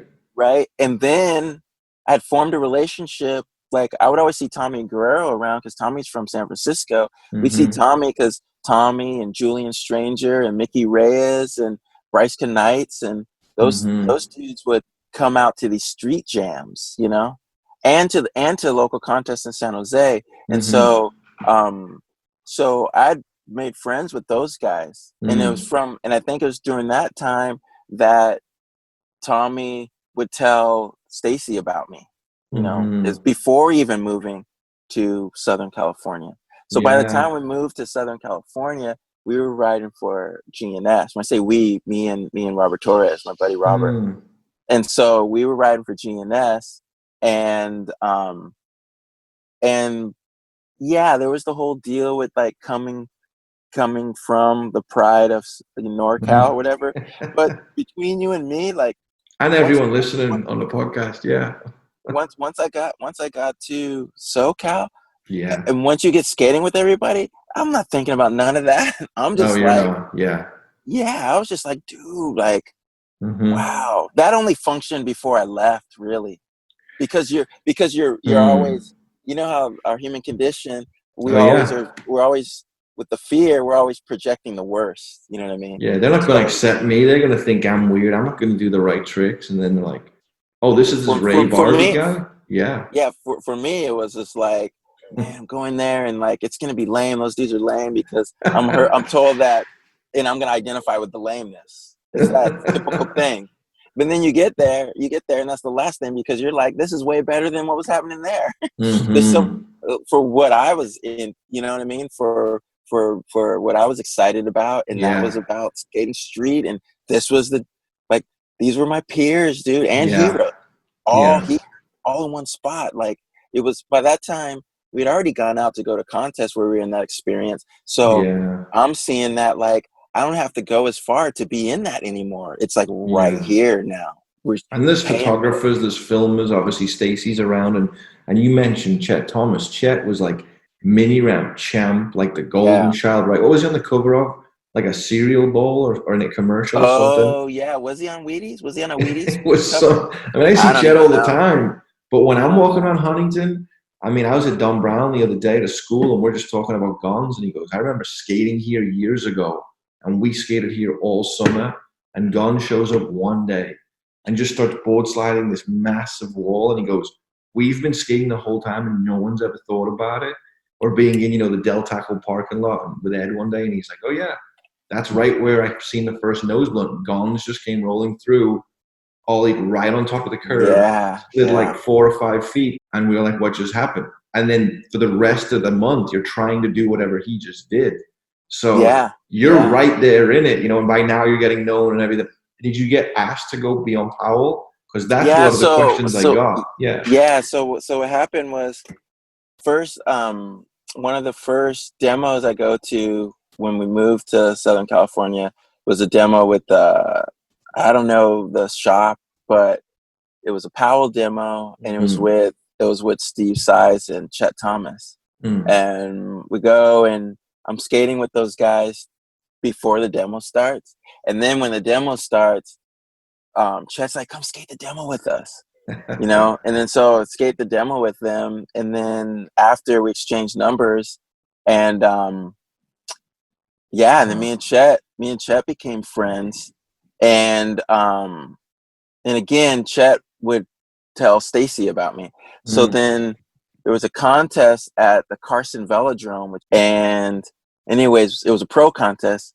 I'm not sure who won. Like, me and my friends were talking about it. I think maybe Tommy Guerrero won, but I really remember Andy Howell. And Andy was killing it, and he had so many ideas that we were just excited about, because we had kind of never seen it, the way he skated, you mean? Just the when way I say ideas, I'm saying his tricks. Yeah, his tricks that he was doing. So anyways, at the end of that contest, and we would only sneak out on the course in between. It was a pro contest, no amateurs, right? So we'd kind of sneak out in between heats and things like that, And there was smashing windows and trespassing, Ray. What is it coming to? I know, right? And so the way the Velodrome set up, the contest was kind of up closer to like the big banked walls that had all the various lanes for the bikes, right? And then so you can kind of use that to get momentum, and then like the flat upper part, that would be where the obstacles are. But then you had a lower section that was just super open, and we would be just skating. And I remember seeing Lance and Stacy. Like, I remember looking up and just seeing them watching me skate, Like, I knew they were watching me. And then at the end of the contest, when we're leaving, I see Stacy and Chet Thomas, and I see Chet pointing to me. Yeah. And then Stacy coming over and introducing himself, and then asking if I wanted to ride for the team. And I was just like, I was tripping. Because it's funny, because in skating these contests, what skaters you have to deal with, right? Like, okay, who's here? Oh, and if there's anybody like Phoebo or Size or anybody from Powell, you know, like they're going to be top 5, and that's like a dude you got to contend with, right? Yeah. And I guess what I'm trying to say is like Powell just held that caliber of it. Yeah. You know, it held that to it, you know, and so I never really pictured myself. I can never picture myself being a part of that. So for him asking me, because, you know, I remember Tommy when I wrote for GNS skating with Nodis and Tommy and being at Nodis's house, and Tommy being like, dude, like, and us kind of voicing our frustration with being on GNS because we just wanted to be sponsored so that we could travel and be a part of it, right? Yeah. Like yeah, we needed boards, but we needed more help with getting bus tickets and things like that and help for these contests. And GNS was kind of like, we'll hook you up with boards, but we don't really care about that, you know? And so in our frustration about not getting support, I remember Tommy early being like, dude, let me know and I'll get you on Powell. And it's funny because I just thought he was just being nice or something, you know? Like the point is like, I didn't believe it, you know? Yeah. And a lot of it is because of my own issues of not feeling like I was, you know, worthy of it or something. You know? And so, so when Stacy asked me, then it was like, oh, it's like, okay, like he's not just trying to be nice. And this is what he's seen. This is your God-given talent. Tommy's obviously put your name in his ear. Here's Chet. And then Stacy, and of course, talking about Stacy Peralta, and he has seen for himself. And so obviously you said yes, right? Yeah. I'm like, oh man, okay. Like there was no struggling with like, is it real or not? Or did he mean it? You know? Wow. And so, yeah, and that's how I got on Powell. And wow. And then where were you with your faith then? Have you just always believed, Ray, or where was the moment? So it was that concept. When I say concept, what I more mean is like there's a knowledge of God, but not truly knowing him. You know what I mean? Yeah. And so there was a knowledge, again, growing up with my grandmother, you know, seeing her faith, knowing, like, never struggled with the idea of God, you know. So come to find out that's a big struggle for people. Just the even idea of him, you know, is a struggle. Like I never had that, and a lot of that because of my grandmother's faith, you know.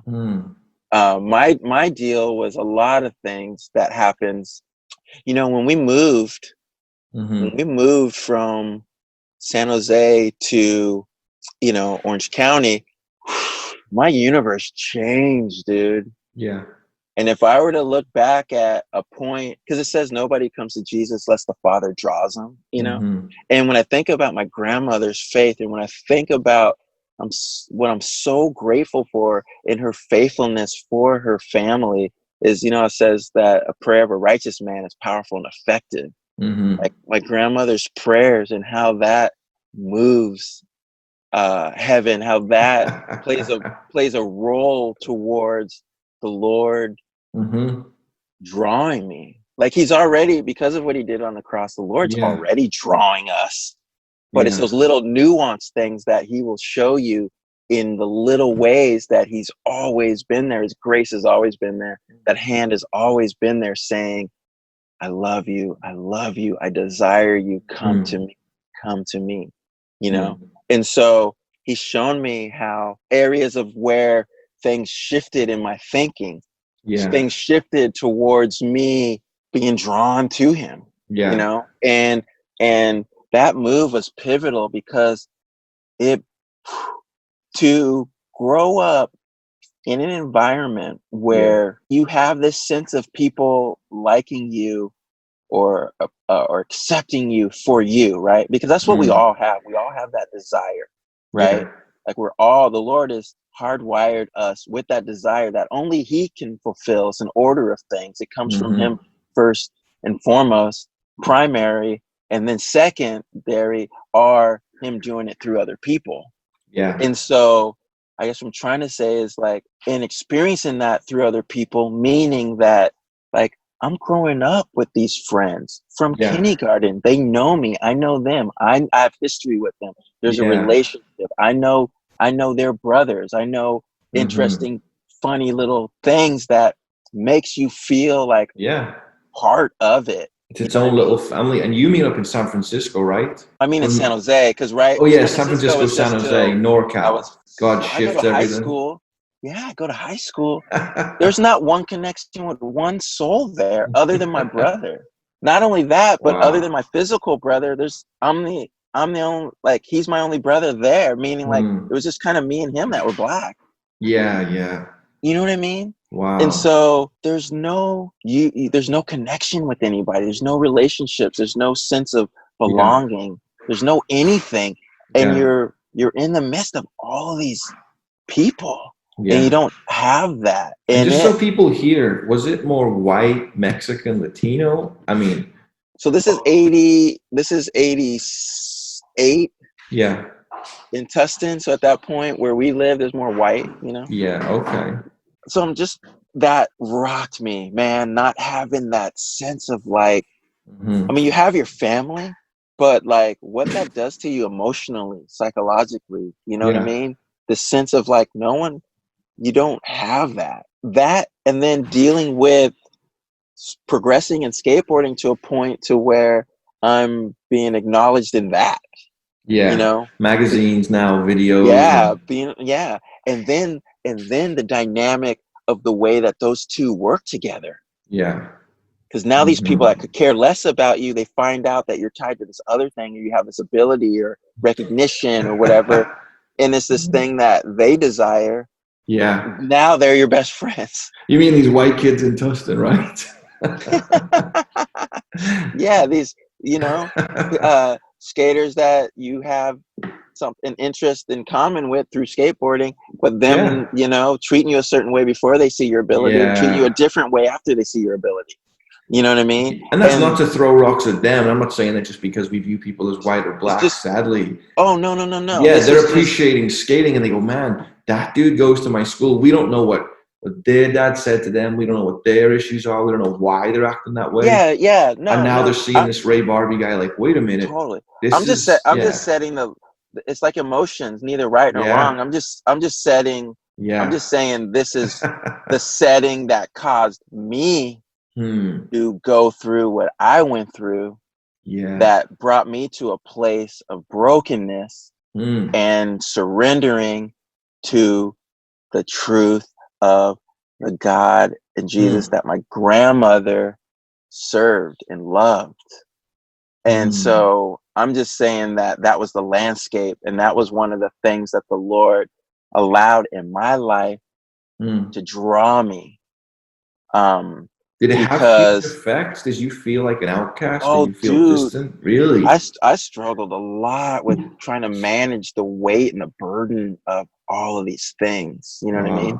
Yeah. And I never had to before, but now it's like, it's real and in my face because of, like, it was like a social anxiety kind of thing that came from a result of the circumstance rather than the result from maybe a chemical thing, just from, it wasn't just puberty and you growing up. It was like, it was really, and was it a racism, that thing? Or was it just... No, it wasn't. I mean, those are all things that play a part of the human condition that makes all of that kind of function in the way that it functions. But at the core of it is identity, right? Yeah. That's at the core of it. My identity was found in who I was in this community that accepted me because of who I was, that they knew. Like, I loved what I missed was that I would come back from winning a contest or something, and they're like, "Oh, that's cool," but it was from this place of like, "But we know you, dude." Yeah. The prophet's not welcome in his own town. Well, yeah.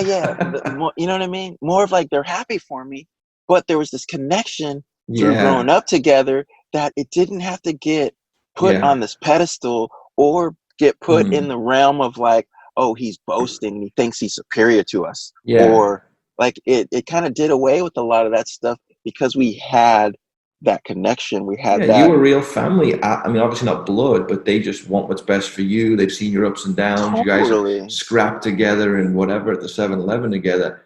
Yeah. That's just life. But did that lead you to say, Lord, who am I? What's my identity? Is that what Tustin did to you, or did you just So already know? Tustin shook that foundation, which is which I guess what I'm trying to say is, like, he works all things together for the good. Yeah. Those who love him are called according to his purpose. So what he allowed and how he worked it for the good is what I'm more speaking on. And what I'm saying is that even the foundation of getting it, having that sense from the family or the community I was a part of, like, that's still a secondary function that can never be the primary, because that is not where the identity comes from. That's not where the affirmation and the acceptance and the approval and the validation, like, it doesn't come from that it doesn't come from that foundation, the foundation of the way that they see me, or our relationship. Those are all, if they're functioning in a healthy way, they're all accent. But I guess what I'm trying to say is that foundation was taken away from me. I had no foundation anymore.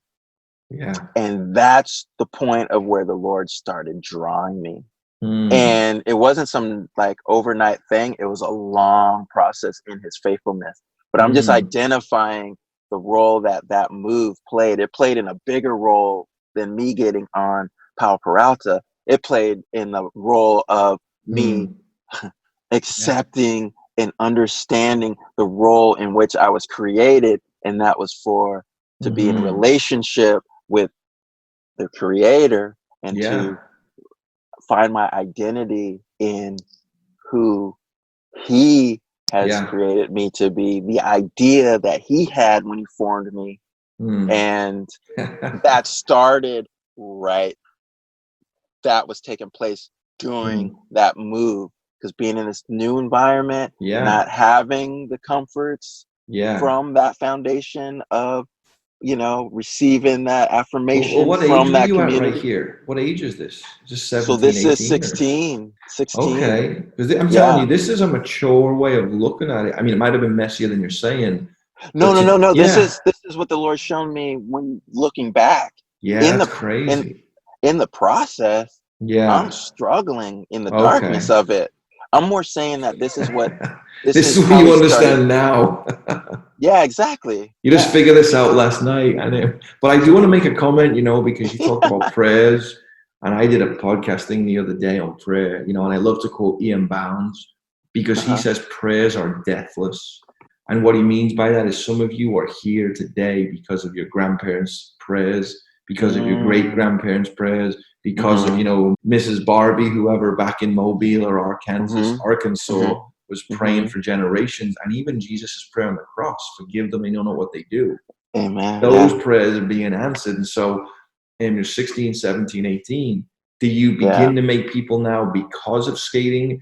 Does the skate culture become what it is? The Ed Templetons, the Mike V's. So you're now going weekly. Now I'm embracing this community, but now I'm dealing with the struggles of a lot of things. And I always say in my life, there's kind of two stages, right? Which is just another way of saying before I received and trusted Jesus as my Savior, and after, right? And so BC, but I guess but I more appropriated to I split up what was happening in me that led me to that point of surrendering. And I guess what I'm trying to say is, like, I always saw it in two phases. Before receiving the Lord, is being comfortably confused, and then that shifting into being very uncomfortably confused, right? And so in the comfortably confused, I'm struggling with what I was talking about, of just being pulled out of my community, right? And being plopped in this other community where I've got nothing in common with anybody, not one person outside of maybe little interest in skating. And even having the interest doesn't really mean a connection. It's just a starting point. And so my world's changing fast, because I'm going from, it's just me and my buddies in this community where I feel affirmed and valued, and we're excited about what we're doing, skating and everything, and then you get pulled away from that, and you're in an environment where you don't have that comfort. You don't have that sense of where you stand with people. People are not caring about you. until they see that you have something for them to care about. You're somebody, apparently. Yeah. For their thing, or what, Yeah. you know. I mean, I'm not judging all of them, but a lot of them it was for that. And I guess what I'm trying to say is, like, that's a heavy burden to manage a lot of that stuff. To think like, is this dude just using me? Is this because when you're having the light shined on you from what you do, you have a lot of people coming to you for various reasons. You know what I mean? And I just got excited about skating with the friends, and desired to have my name on a skateboard, desired to be sponsored, obviously. But typically, like, most people don't really understand what comes with it. And so when you're being brought into that without a firm foundation, which I didn't have, then you're very confused, but you're comfortable because you're traveling around the world, you're making a lot of money, and you know what I mean? And so you're sitting there juggling the fun aspects with the torturous, frustrating aspects that you don't know what to do with. You're burdened by them because you're just like, dude. Yeah, you're getting what you want with more responsibility. And you might not even realize this, but if you think about in the 90s and early 2000s, you know, I rode for Flip originally kind of like a flow kid. Didn't even really know they were trying to do something with me. I went on to ride for Birdhouse. But if you remember, and this will make sense, all those English kids that came over here, I mean, you had Andy Scott, you know, ripping vert skater. Obviously, Rune, Ali Collins, Sammy Harithi, a lot of these guys. A lot of the English skaters that came here, they couldn't adjust. It didn't work in their mind. And there was actually guys that you probably would remember now saying, I remember that guy became such a drunk or went on painkillers or just bailed and just kind of walked away, because it probably took me 5 years to get acclimated to America. And a lot of that was that I got married, had a kid. So you're now down there, you've got this career, your name's on a board, you're traveling the world. But it's funny when you say, I don't know if these are just my friends because I'm someone. And we're all someone. But, you know, the thing that you're about to learn with your faith, obviously, is that this isn't our home. We're all aliens here. Even people that feel comfortable. This coronavirus has done an amazing job of shaking people. Why, sadly, is the more anxiety, stress, depression? Because their identity isn't in selling a house this week. Their identity isn't in what's in the office. Or for these musicians, you might not get to play live for, you know, I'm saying these people that this is their drug. Who am I? What's my identity? So Ray's about to be faced with all this. How many years were you on Powell, though, in that whole time? Well, I do want to just say that a lot of like the heavy, like, I mean, it's always something that kind of was always there, but I'm talking about the most, the time when it was like the heaviest was when I was wrestling with those, like a lot of like who is my friend and who are not. A lot of that was on campus. A lot of that was at school. You know what I mean? Okay. Once I got past school, then you're able to kind of control who you're hanging with, who you know what I mean? Who's getting in the car with you? Who's going to eat with you? Yeah. So I'm not that's trying your to paint bros. this. I'm not trying to paint this picture of that's what it was the whole time. It was the most like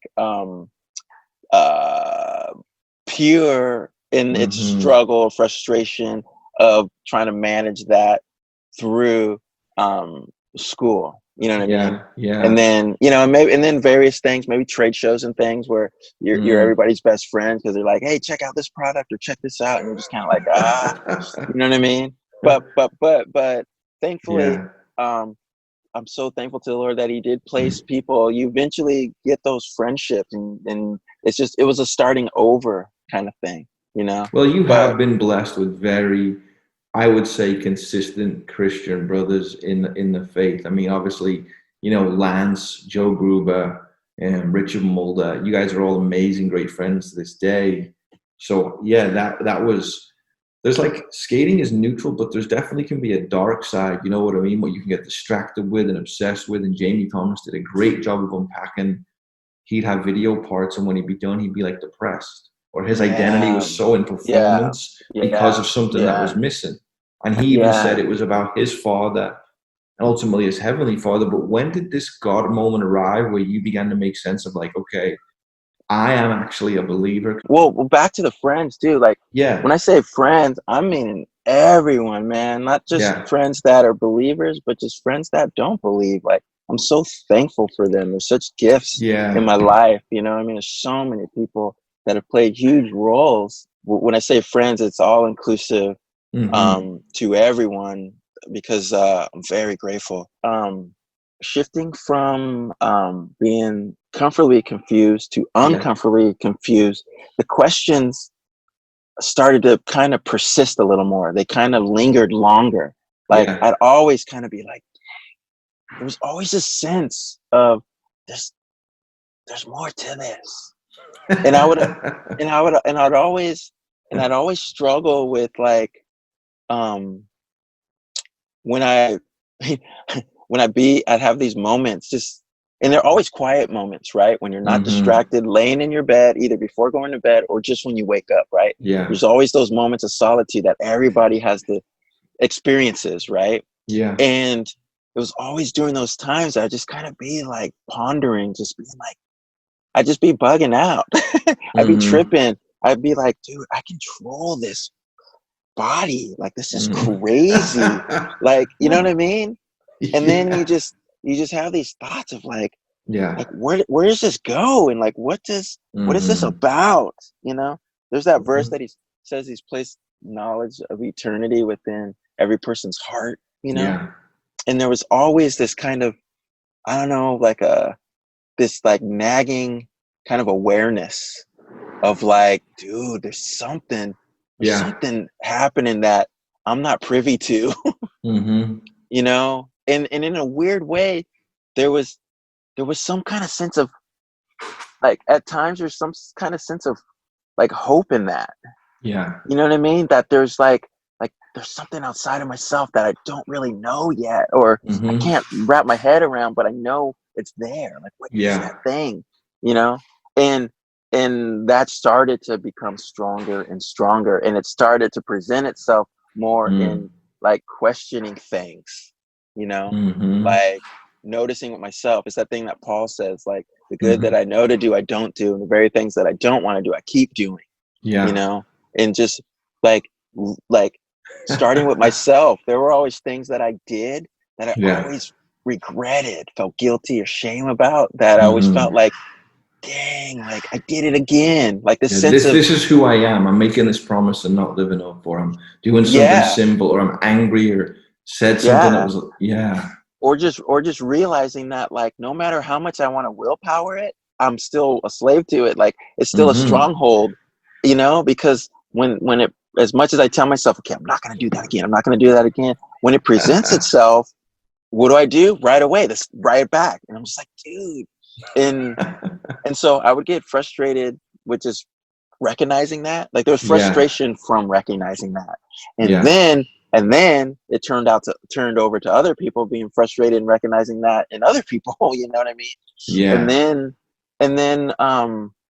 And those things just kept persisting, just this kind of being uncomfortable and kind of being a little more intent, and like, it just wouldn't go away, basically. Those questionings and those things became way more frequent. And there became way more of a sense of like, I can't really numb it. I can't get myself numb to it anymore. It's kind of just there now, and I'm having to manage it, and it's kind of influencing my thinking and my thoughts, and I'm kind of going there a little more frequently of like, dude, like, okay. But when you're in that, you're there's a sense of being humbled, and there's a sense of, and that being humbled is you're more open to what the possibilities are. Because there's not a sense of you've got it all happening and don't need to. Like, I was very aware of like, I don't have it happening. I'm fighting. I'm struggling, you know? And there was this nagging sense of like, my grandmother didn't struggle. Like, there's people that don't struggle. You know what I mean? You start looking for peace, I guess, or truth. For truth. Exactly. Yeah. Yeah. And it was during that time of just being uncomfortably confused, kind of being more set on what is truth.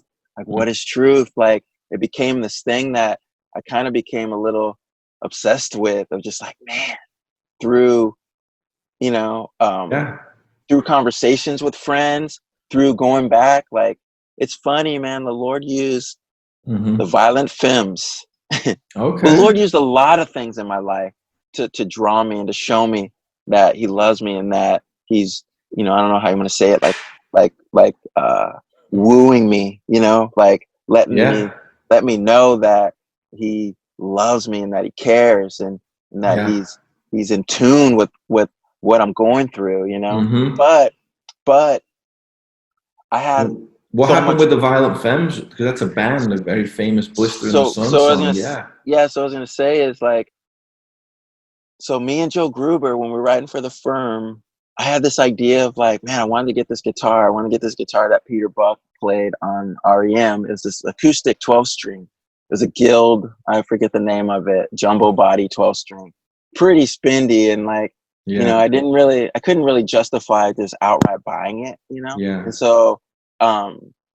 And so Joe worked at, me and Joe was writing for The Firm. This is like 90, maybe 91 or something. So when he skated The Sound of Silence in his video part. Exactly. And so, so he was working at a skate shop in Covina called Outhouse. And the dude Larry, who owned Outhouse, he was a believer. He put his faith in Jesus. And so Joe was like, hey, he's hiring for the summer, or I forget what it was. He's like, you know, he'd come, because I think I was mentioning it to Joe that I wanted to save up, like try to earn some extra cash, you know. And I think I inquired like, hey, you're working at the Outhouse, like, are they hiring? And so I got hired, and so me and Joe were working at the Outhouse as a skate shop. And Larry was like, hey, you know, he had the radio on all day, and it was always on this Christian chant station, you know. And and I don't even think Joe had received Jesus yet at that point, but he was going to go to church, and I knew that. We were talking about that, you know. We'd be going with Lance, and I knew Lance put his faith in Jesus. I always knew that, you know. And so because Lance would share with us, you know, he shared with me, and so during this time I'm open. And I guess what I'm trying to say is like, so the music that was playing from the radio was like just, you know, worship music, kind of you know, keyboards, very kind of like, it was typical, you know, at the time. I mean, for me, I was just like, man, I can't relate to this, like, and so I didn't give it a chance, right? But this one summer living in Corona, you remember Josh Beagle? He wrote for Foundation. So me and Josh were friends from Tustin, because Josh used to live in Tustin, and we were friends from Tustin. He's younger than me, but we would skate together. And so he moves to Corona, and because after I turned pro in '89, right when I graduated from high school, and then my parents, I went on tour with Powell-Peralta that summer, and when I got back, but I had packed up because my parents had said that they just bought a home out in Corona inland. And so when I got back from tour, we were going to be at the new house in Corona. And so anyways, we moved to Corona summer of '89, and shortly after, Josh moves out there with his brother, and he lives up the street from me, and we spent this one summer, spent the whole summer skating together. And he was super into the Violent Femmes, and there would be these songs coming on, because Gorno Gano, his dad, was a pastor. And so, and Gorno always struggled with his faith, but he would have certain songs where he was singing them to the Lord, right? But they'd be mixed with these crazier songs on the whole album, you know. But the Lord used that. There's one song called "Sweet Jesus Walking on the Water," and Josh is playing it, right? We're playing it in the car before. It might even have been me, Josh, and Ronnie Krieger and Heath. Because that was the crew, Superconductor, Super Kalaya, Foundation. And we might have been heading out to a skate spot, and we're listening to Violent Femmes, and that song comes on. And it was just one of those things where, like, the Lord started to focus in the search. Because, again, like, I was searching for truth, but it was like I was open to whatever. And then, I love, Ray, that people who are listening who don't know Jesus probably think these things sound crazy. Because I want you to continue on in 1 second about this this violent femme song. But what you're hearing Ray Barbee say is that he's talking about the thing he wants to do, he's not doing. The thing he doesn't want to do, he's doing. This is what the Apostle Paul talks about in the book of Romans 6, 7, and 8. How within us is this nature that's sinful, that we want to be the center, we want to do our own thing. And some of you have a totally crazy idea of what the Bible is, and it's biased, or someone's hurt you, or the church is whack, whatever you think.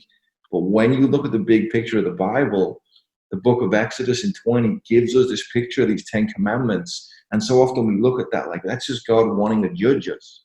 Well, no, it's not. It's God saying, guys, you're going to live a certain way, and you're not going to really benefit yourselves, and you're not going to benefit others, and you're not really going to be as loving as you think you are. And in fact, God calls our way of living apart from him as sin. And what Ray's even saying, and I want you guys to get this, is that he's telling you that this invisible living God, the God of the Bible, is beginning to deal with Ray. You know, whether, Ray, that was because you moved down south, whether you stayed up north, God would have done it however, some way. Because totally. That's the point. So I love the fact that Josh Beagle, who, by the way, my buddy Brian, who's now filming for Baker, Beagle, that's what he's called. Yeah, of course. I named him Beagle after Josh Beagle. Yeah, because you can hear me laughing on this podcast. I just am entertained by stuff, So I love Keith. Funny that you pinned that.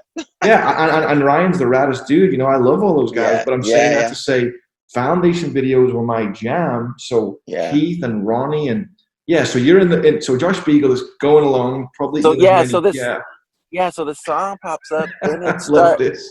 And it was just the Lord starting to just start to because I love photography. I love nerding out in the dark room, making prints and things. Yeah. And so, it was the Lord the whole time is you have a lens that's maybe the thing that you're trying to focus on is 20 feet out, but your lens is focused in at 2 feet in front of you. Yeah. You know what I mean? And I guess what I'm trying to say is the Lord does these things in our lives, and I've seen him do it. And he was so faithful to do it in my life, to where the throw of the lens starts to go out, and it starts to focus in. It starts to focus in. It starts to focus in. You know what I mean? And it was I'm just saying, if you can look at the focusing as being like a little turn, there's all these little turns in my life that the Lord did to start focusing in. And the Violent Femmes was one of the little turns, because that song right there, I was like, that's right, Jesus. It was so sad. It was almost like in my searching for truth, I was like, his name didn't pop up. Yeah. You know what I mean? It was just there was just this desire and this longing, but I didn't think, it wasn't until that song happened that I was like, wait, my grandmother's talking about Jesus. Oh man. And then I started listening to the song, and then I started being it took the precedence. It became man, I think that's the direction I need to explore. You know what I mean? Yeah. And I guess what I'm trying to say is I didn't think that at Outhouse. I didn't think that listening to that music. No offense to whatever was playing that day. But there's moments of God's visitation. Paul said, God grant them repentance. There's moments where he stops a person, and Jesus said, all the Father gives me will come. So he's going to lead people to himself. And he says, my sheep hear my voice. So for some listener now, they're going to be triggered, whoa, this is my moment. God's beginning to deal with us. So that's going on with you. It was on this ride. Well, And another thing, what I love about the Violent Femmes thing is that I love that Lord says he became all things to all men, that if at all possible, he might win some. Yeah. You know what I mean? And so the Lord meets us where we're at. How can two people walk down the street together unless they're in agreement? You know what I mean? And I love how the Lord will speak to us in things that, it's like the parables, right? It's he'll speak to us in things that we can be in agreement with, and we can wrap our finite understanding, our minds around. He comes to us. And so for me, that was him. He used that, it could be easy to look at the other songs and think how could the Spirit be in any of this? Yeah. Yeah, when you're talking about AC/DC and what is the song like Highway to Hell? I mean, I'm not saying, yeah, but you're not but affirming all this, but people could hear this and go, "Oh my gosh, look at what they're talking about." We're saying, guys, what you listen to is between you and the Lord. That's your conviction. Yeah. But Ray, as a musician, this has always been the part of your life to this point, and obviously God. Yeah, I'm resonating. Like, I'm already looking to these dudes because I already appreciate, or I'm listening to their music and I'm appreciating their creativity because I've got no way. Yeah, because I don't have any way to identify with the worship music. You know what I mean? Yeah. And so, but anyways, like that was just another aspect of the Lord doing things in my life to just draw me. And there are a couple kind of, I don't know, going back to the lens analogy, there's a couple of kind of like turns on the barrel of the lens to push it closer to the distance of focus.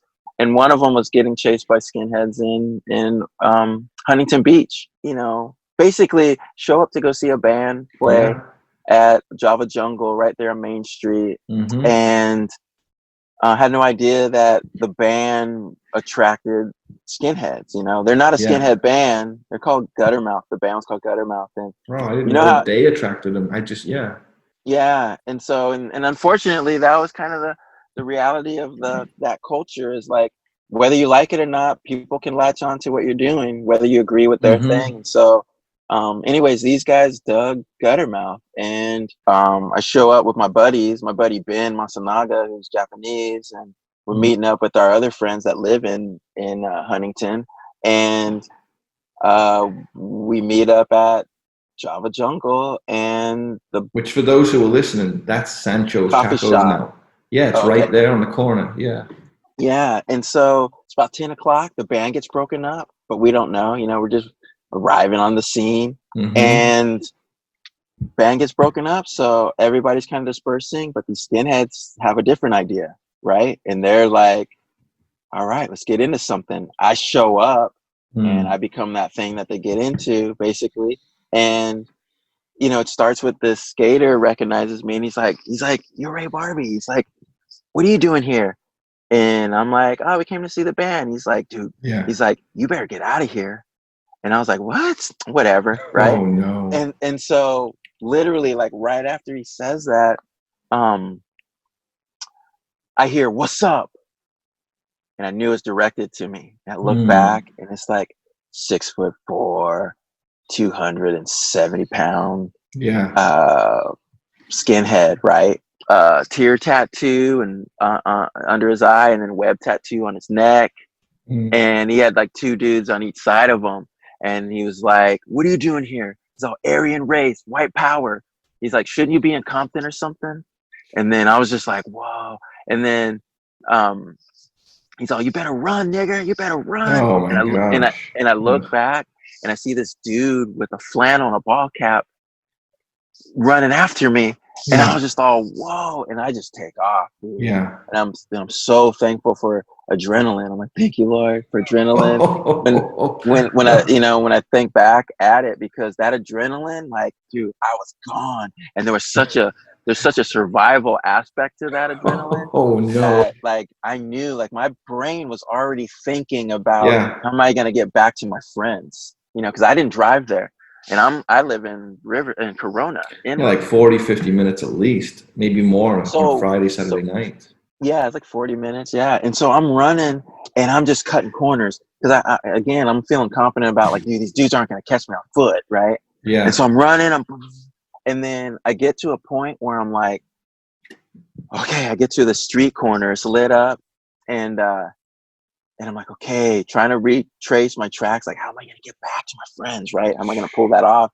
Did they run as well? Or because he was Asian? No, they were just after me. They were just after me. They singled me out, right? And so I see this truck driving up, and I see all these hands pointing at me. Yeah. And for a split second, I'm like, oh, dude, there they are. Basically, they already knew that they were gonna chase me, right? So they had the truck already ready and everything, right? And so I panic, obviously, and I'm like, I'm at a street corner. To the left of me is a van, right? So I kind of run to the van, and then I stop, thinking that they would just keep driving and be like, "Where'd he go?" Right? Yeah. But sure enough, they see that I stopped at the van, so then they get out, and then I look to my right, and I saw them already kind of coming over, and I look to my left, and there's a park lit up. Yeah. But I quickly ruled out. It's so amazing how fast you problem solve. Like Yeah. I quickly ruled out running into the light because I just thought I'd be too visible and they'd get me, you know? Yeah. I looked behind me and there's a door open, and I ran in, and it was like some kind of community center. Yeah. And it was like a Latino community center, so no one spoke English. And I think they were having like a birthday party for one of the, you know, kids in the community or something. Yeah. It was some kind of party going on, and I run in and I'm just freaking out. I'm like, "Can you help me? Can you help me?" Like, these guys are after me. They want to kill me. And it's crazy because I'll never forget. Like, I look back at the door just because I'm trying to get a distance of like, how close are they to me? Because I'm thinking they're just gonna run right in and get me, right? Yeah. And so I look at them, and dude, these were like two or three other dudes that weren't even the dudes that came up to me. Wow. And I remember just like that moment was like kind of frozen. And I remember I was like, dude, this is crazy. Like, they're after me, and like I don't know them for anything, anything. There's like no difference but skin color. That's how stupid this is. Yeah. Well, I was just like, dude, like it was so hard to fathom because I was like, I could see if I wronged them or something, they want to get me back. Yeah. Like if I did something to their sister or something, Yeah. you know what I mean? Whatever. Yeah. But what was gnarly was just the hate in their eyes. Yeah. You know what I mean? And the pumping of the fist and their adrenaline and the way it was functioning. Yeah. And I was just like, whoa. But what seemed like eternity looking at that and thinking about that was literally probably a fraction of a second. Yeah, it is. And so I went looking for the back door out, and I couldn't find it, and I start panicking. And the janitor spoke English, and he came to me. He's like, "It's okay. They left. Like, we'll call the cops." And we call the cops, and there's a white cop and a black cop that shows up, and their call correlated with the call that my friends immediately made when I got chased, you know? Oh my gosh. And so you can only imagine, like, you know, I already had a mind that was like questioning things, right? Of just like, whoa, like that kicked it into like hyper gear of just like, whoa. And what I was wrestling with was like, so there's a white cop and a black cop. The black cop is the one taking down the information. Yeah. And he's like, "Don't worry about it. We're going to look into it." And I remember just thinking like, dude, this is what, you know, so many of my ancestors, so many people have gone through. But I was focused more in on my grandmother. And I was focused in on my parents growing up in Arkansas and Alabama. And I was just like, but I was more focused on my grandmother. And I remember just thinking like they didn't have one white cop and one black cop. Yeah. They didn't have a black cop saying, you know, "Don't worry about it. I'm going to look into it. Like, I got you," kind of thing. Like, the cops were the ones doing it. Yeah. Right. You know? Yeah. And so for me, there became a whole new slew of questions stemming from an emotion and a feeling that I had never had to feel before.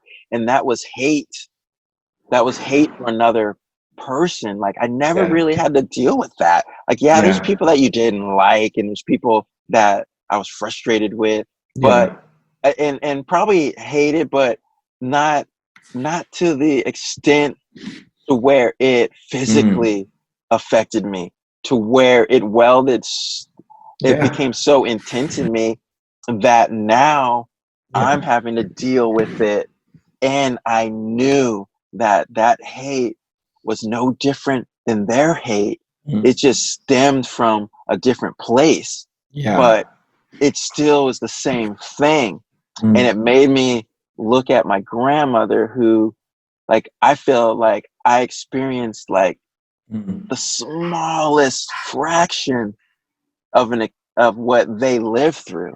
And I started looking at my grandmother's life and thinking like, wow, how does she have so much peace and love for people and not have this hate that I'm struggling with? And she had passed away by this point. She passed away before I graduated. She died of a stroke in '89. And so, you know, this is like 91, 92-ish, somewhere, you know?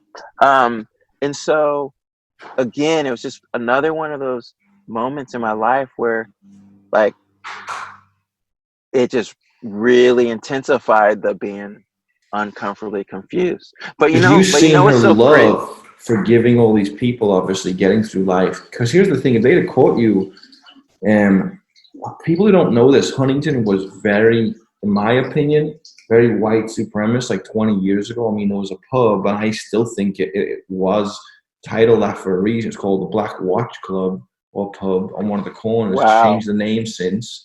I remember you telling me the story years ago. For those who don't know as well, you know, we went to church together for years when I came to faith.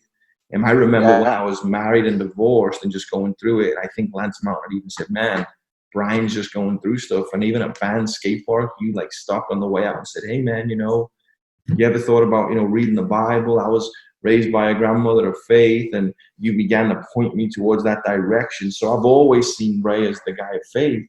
I remember going to the old church you went to, you know, my wife taught your kids at the time as well, you know, in a Bible school in the mornings. And so we're always around each other. But I remember us sitting there with someone and we were talking about shows, and you literally brought up Guttermouth, and the guy with us said, oh man, I remember this one night and they chased this guy and they did this and did that. And you were like, yeah, that was me.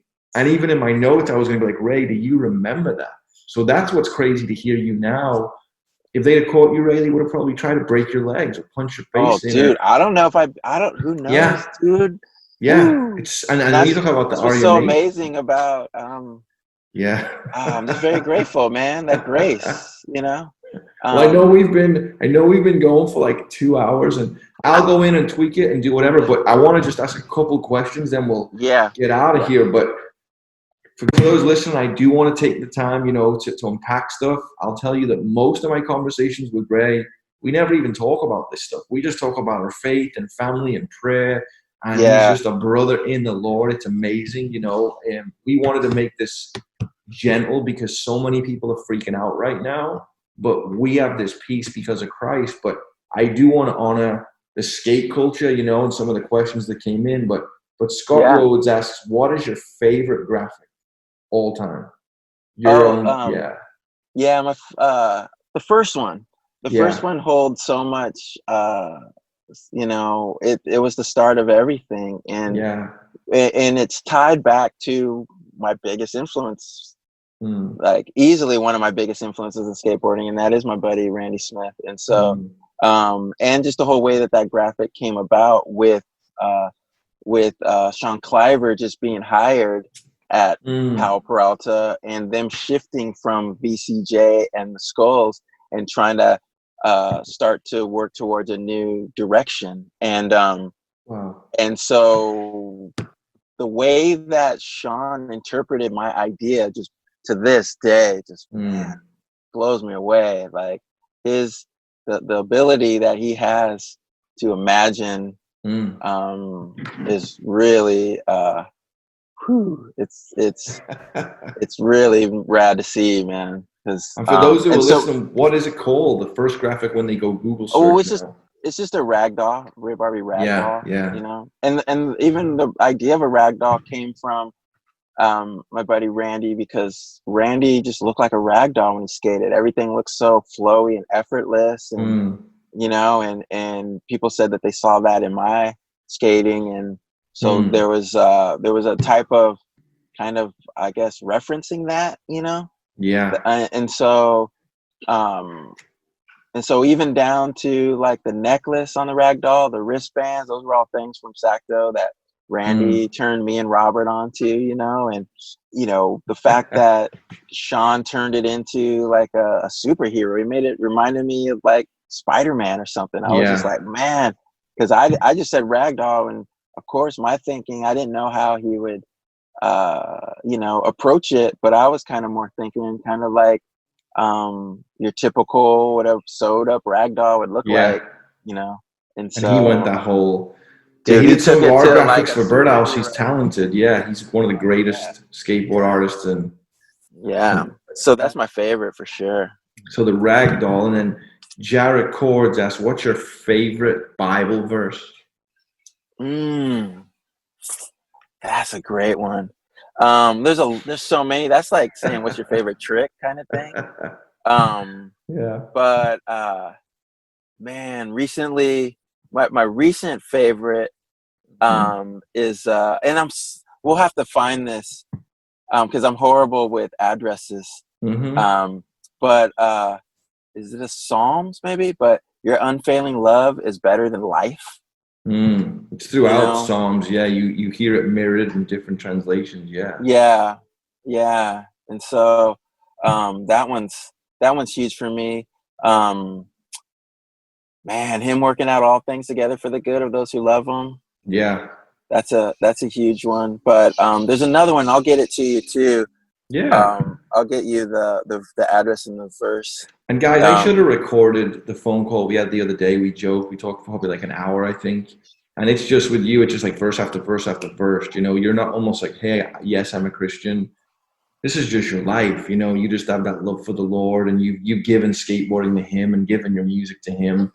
And it's about loving your wife and raising the kids. We want to put these podcasts out to hear about these journeys and stories, but this is what it's really about. God's done a work in us, and we hope people will come to hear that. So, I mean,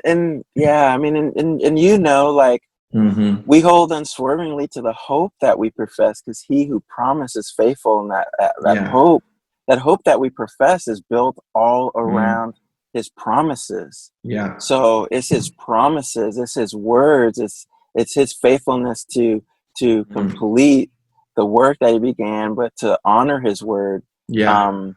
That's what we hold unswervingly to. You know what I mean? And so knowing his benefits, right? You know what I mean? Like, and so I guess what I'm trying to say is it's so important to have those promises and to know them and to cling to them, because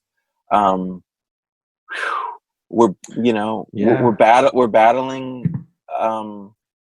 battling thoughts daily that want us to doubt and to not trust. And the reality is that we're constantly going to, like, without faith it's impossible to please God. So faith is everything, right? And so I guess I'm trying to say, like, the Lord showed me just the importance of holding unswervingly to his word, his promises, and just the importance of knowing it, because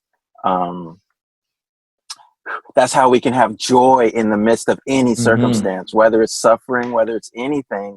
We can have a joy that's not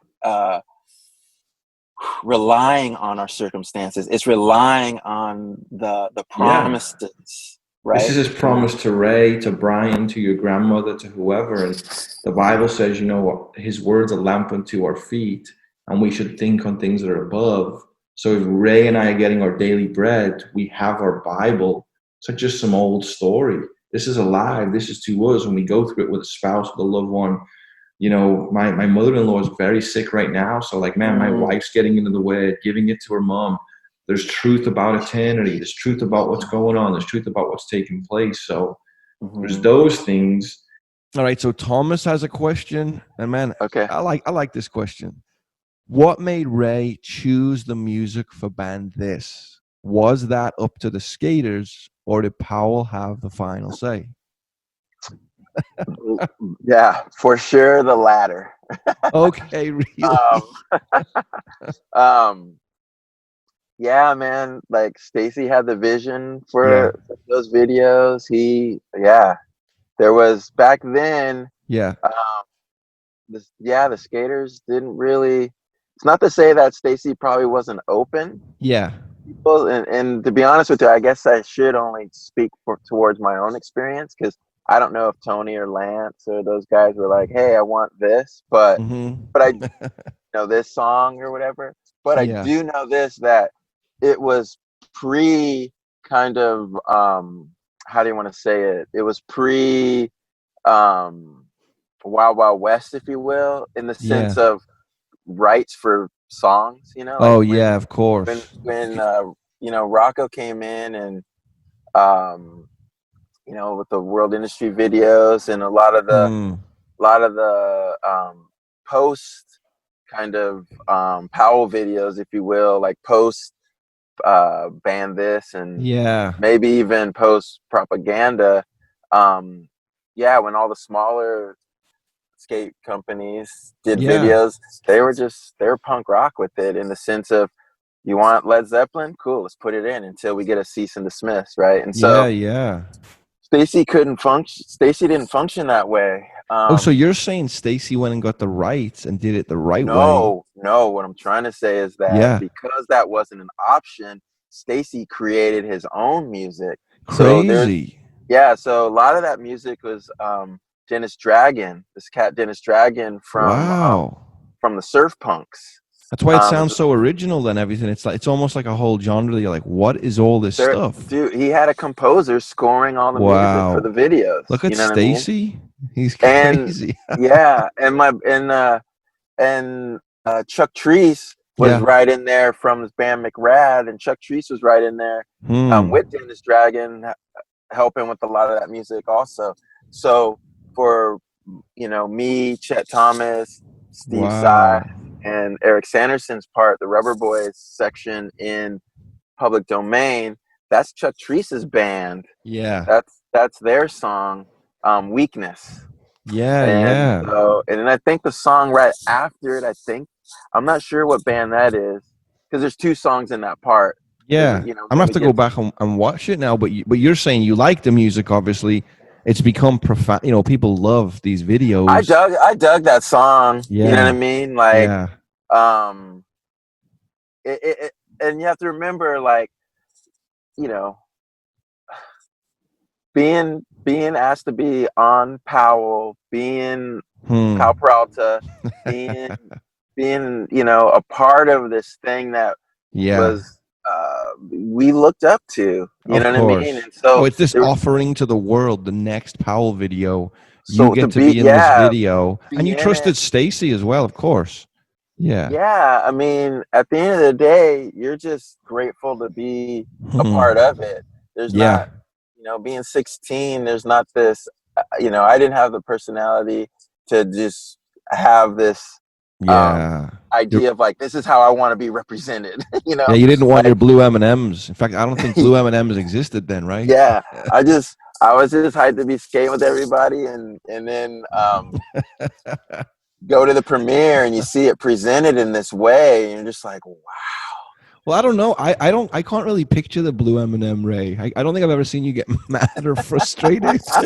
Like, what do you do when something happens at home with your wife? You just like, oh, babe, what's happening? What's going on? You know, like, you're very relaxed. I mean, but you know the reality. We're all broken and flawed, man. Oh, yeah. So. I can get your wife on next, and she could spill the beans. Exactly. Your wife and my wife, they know each other. So I want people to hear this, because, you know, there was a time when you just get music, put it out. Skating wasn't that big. So who cares anyway?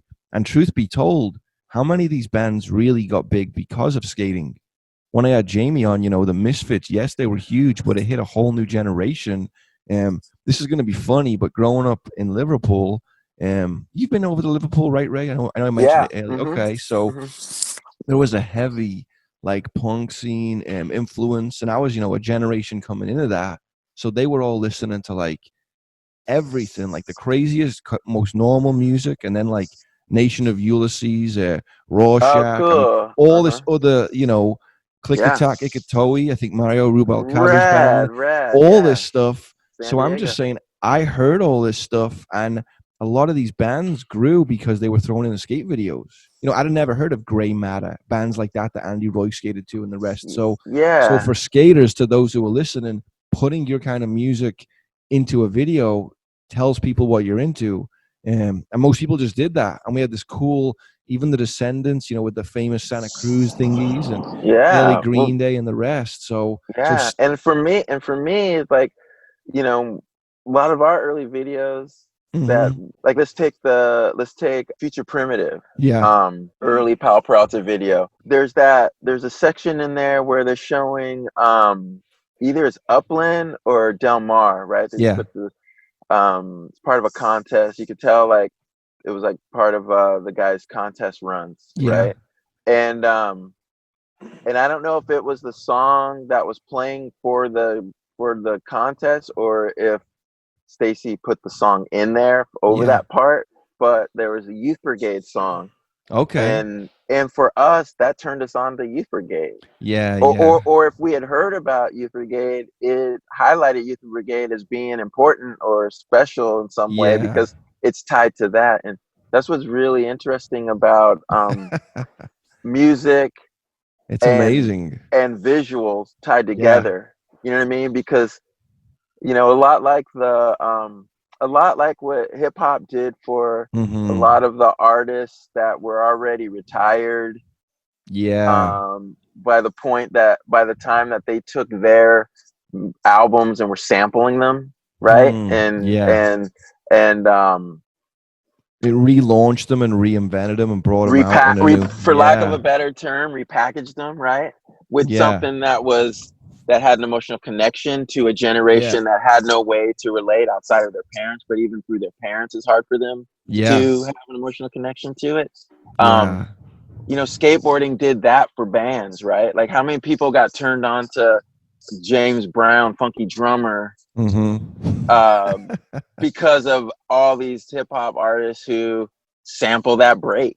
You know what I mean? And now it's like, and then it kind of gives those guys like new life. Right? It's honoring, and that was what I was going to say with the point. You know, it's early, so my mind was everywhere, but there was that band, and people listened to this like crazy, and it was Jawbreaker. And if you remember Jawbreaker, they had this song, one of my favorite songs to this day, Do You Still Hate Me? And my kids I can put it on the car and when we're going skating, and they sing the whole thing, go loud with the windows open. But I remember years later, and guys, my point is that first we made skate videos and used whatever. Stacy obviously went by the book, didn't want to mess with copyright, and had it all made. Then we still had another couple of decades where we just threw whatever out there. A lot of the Zero videos had that. I know Birdhouse The End actually had to get the rights and didn't get the rights to a lot of stuff, and so had to change it. But I remember it was probably when Tony Hawk's Pro Skater came out, and I was making a trick tips video called The Tao of Skateboarding. And this went everywhere. You know, it was a random thing that I actually made while I was going through my divorce with Tracy, which is crazy. It was kind of like therapy, but in it, I wanted to use that song, Do You Still Hate Me? So I emailed the guy from Jawbreaker online, hey man, I'm the skater and I've loved this song and I want to use, and I had to go get the rights. I'd love to use this song. And he's like, oh man, so cool. We love it. We're still going to start touring soon, but could you do me a big favor?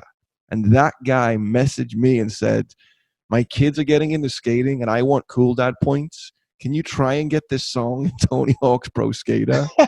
And so this is what's cool is if you look at Green Day and the Blink bands and all the rest, they looked at Jawbreaker like they didn't go sign for anyone, go do whatever. They were just this raw band. Yeah. I love the fact that if anything, Jawbreaker definitely should have been in more skate videos. You know what I mean? So then the Tony Hawk game comes out and Jawbreaker's in it. And, and you know what I mean? And so obviously the guy would have given me the song, but he's saying, man, I would love to do this. And I love that. So, and nowadays we don't do this. If me and Ray are in a video, the team manager or the editor film is like, hey man, what song are you thinking? And maybe it's way different. Say, or I might message you and say, you know, Ray, man, this song works. You should work, but you're going to sit with it. You're going to think about it and you're going to craft it. Very few people just let the editor go do whatever, because if he messes up, that's your 2 years of footage just random. And then Joshua Turner asks, is it socially comfortable for you being a Christian in the skateboard and music industry? Yes. I know I was going to interject, and I was like, I'll just let it go. So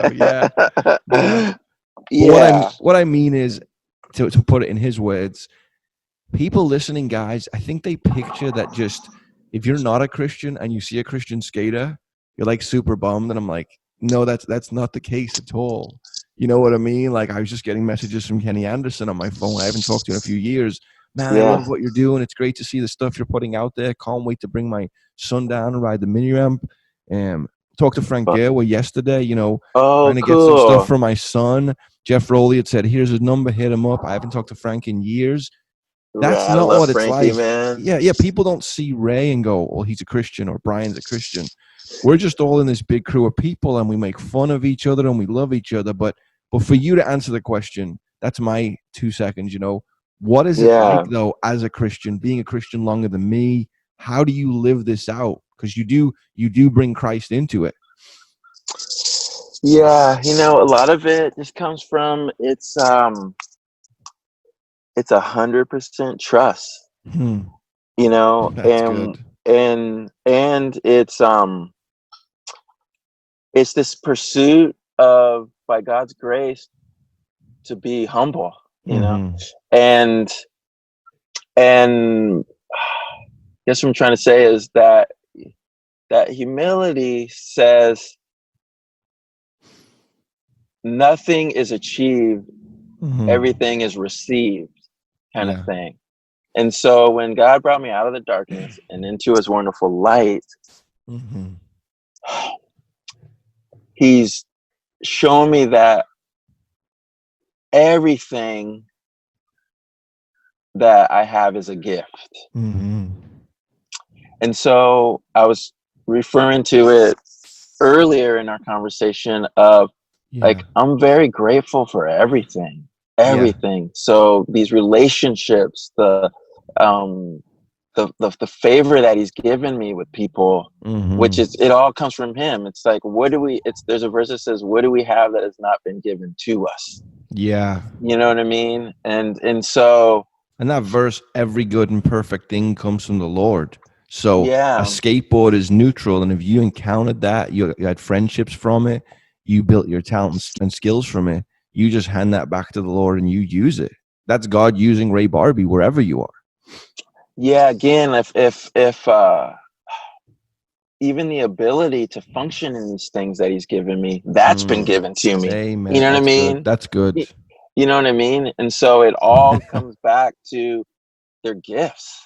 Really a gift. And so if they're all gifts, then how can we boast in something that's been given to us, Yeah. And so there's a lot of trust in that, in my relationships with people. They're the Lord's gifts. So like, I just want to be a good steward and mirror him through my brokenness, through my flawedness.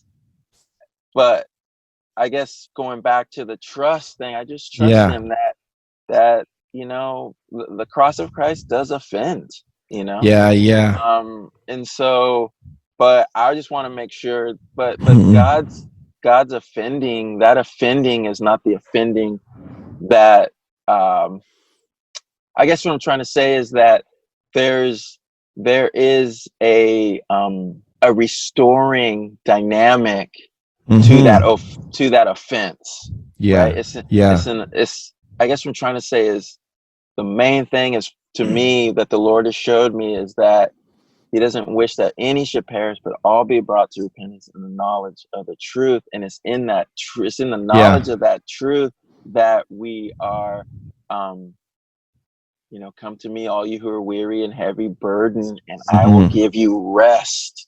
Yeah. That rest is in that truth. That joy is in that truth. And so the joy is in having the relationship with the one who formed us to experience joy with him. You know what I mean? And so I guess what I'm trying to say is, like, my heart's desire is for everybody's joy. My heart's desire is for everybody to experience that joy. And so that joy, that desire for that joy, overshadows any of the, you know, I don't know how you want to say it, awkwardness or offense of it, or you know what I mean. And so but a lot of that comes from humility. But that's how you approach. That's how you approach skating and music, because people, I'm saying that's how I approach. I love people. You know what I mean? And so, you know, if people listening to this, if there's all of a sudden it's like, dude, this dude is lame, and then that's okay. Yeah, because the reality is like it's about something way more important than how I'm perceived or looked at. Yeah, you're not doing it to impress people, and you're not doing it to offend people. And this is a great point you're making, because for those who are listening, if you're not a believer, there's a lot of Christians right now who are listening, who look to people like myself or Ray Barbee, or, you know, the Josh Harmonies, the whoever's, you know, and literally say, well, how do you be a Christian in this industry? What do you do? And there's a perspective you can go in just shooting off, you know, bullets at everyone and walking around getting mad and judgmental, which is what in many ways the church has done for years. The street preacher on the corner, hey, some of them know what they're doing. There's grace and mercy. Some are just shouting things that people walking by don't even know what it means. And what I'm hearing from Ray, and actually what's biblical, is when Jesus came, why did he come? And some of you need to hear this. He came as a promised Messiah, and he was bringing a new kingdom. And some of you are sitting here saying, why can't the world be different? Well, guys, one day it will. One day there will be a new earth, a new Jerusalem, new heavens. But right now, Jesus has brought a kingdom. And so he comes as a child, a king, and the things that's given to him at his birth represent him, his kingship. He comes preaching a kingdom, and he says the kingdom is at hand. And so he enlists people into this army, if you like. People are always saying, why are Christians so preachy? Because that's what Christians are. We've been given this good news, this gospel, and we're meant to go proclaim it, Russo, herald it, and it's meant to be shared in word and deed. So as Ray Barbee skates in this Powell video, while God's working on him in Tustin and growing him through some, you know, foolish skinheads chasing him in Huntington Beach, the grace and mercy coming out of him is Christ. And as he lives this career, you know, skating for who you did, riding for the firm, being this musician, that's God's kingdom on display. And in that, we don't aim to offend. For me, it was very different because it was a sudden, you know, divorce, suicidal Christian. I got to go tell people. So there's this John the Baptist moment for me. There is an offense in the message. The message that anyone listening is being told right now, apparently Brian Sumner and Ray Barbee believe there's an invisible God who sent his son to die for our sins. Who are you, Ray, to tell me I'm a sinner? Well, Ray, let me ask you, why would you even tell me I was a sinner? Is that loving or is that unloving to you? It's the truth is loving, right? Amen. You know, of course. And so what the Lord has shown me, and what I truly believe wholeheartedly, is that he formed us for his pleasure. And in his pleasure is joy in the fullness of life. Mm-hmm. You know what I mean? And so it's, you know, when we talk about the gospel, we talk about Adam and Eve, and we talk about when the Lord, when he was done with creating us, and he says, let us create man in our image. And he said, he looked at what he had created, and it was good. Like, you know, the tree of the knowledge of good and evil, you know, the Lord saying to Adam and Eve, this is all yours, be a good steward of it. At that point, everything, the Lord's purpose was good right there, for us to be in communion with one another, loving one another, and fellowshipping with our Maker, right? But you know, for love to be love, there does have to be a choice in it, and that tree representing that choice. They disobeyed God and ate the apple from the tree, and from there, the what the Lord had set up at that point was broken. Yeah. And it's from that brokenness right there, that flawedness is what we're functioning from to this day. Yeah. This fallen world, this struggling world. Yeah. Yeah. And God's redeeming that through people going out, sharing his love. So Bucktooth Brian can find, But what I was trying to get to is that, so the Lord already had the redemptive plan right away. Yeah. And that was with Jesus on the cross. Yep. Dying for that brokenness. I guess what I'm trying to say is when it says, if any man be in Christ, he's a new creation. The old things have passed, the new things have come. Yeah. The new thing that has come is the Lord's Spirit in us to function in that new humanity. Yeah. And so it's from that place of understanding and trusting that Jesus died on the cross. It says he bore our sins in his body on the tree that we may die to sins and live for righteousness. When the Son is set free, is free indeed. It's free from the human condition, the broken and flawed aspect that is a reality because of the apple being eaten. And the crazy thing is, what led to the apple being eaten is the thing that keeps us from God or the knowledge of the truth, and it's pride, right?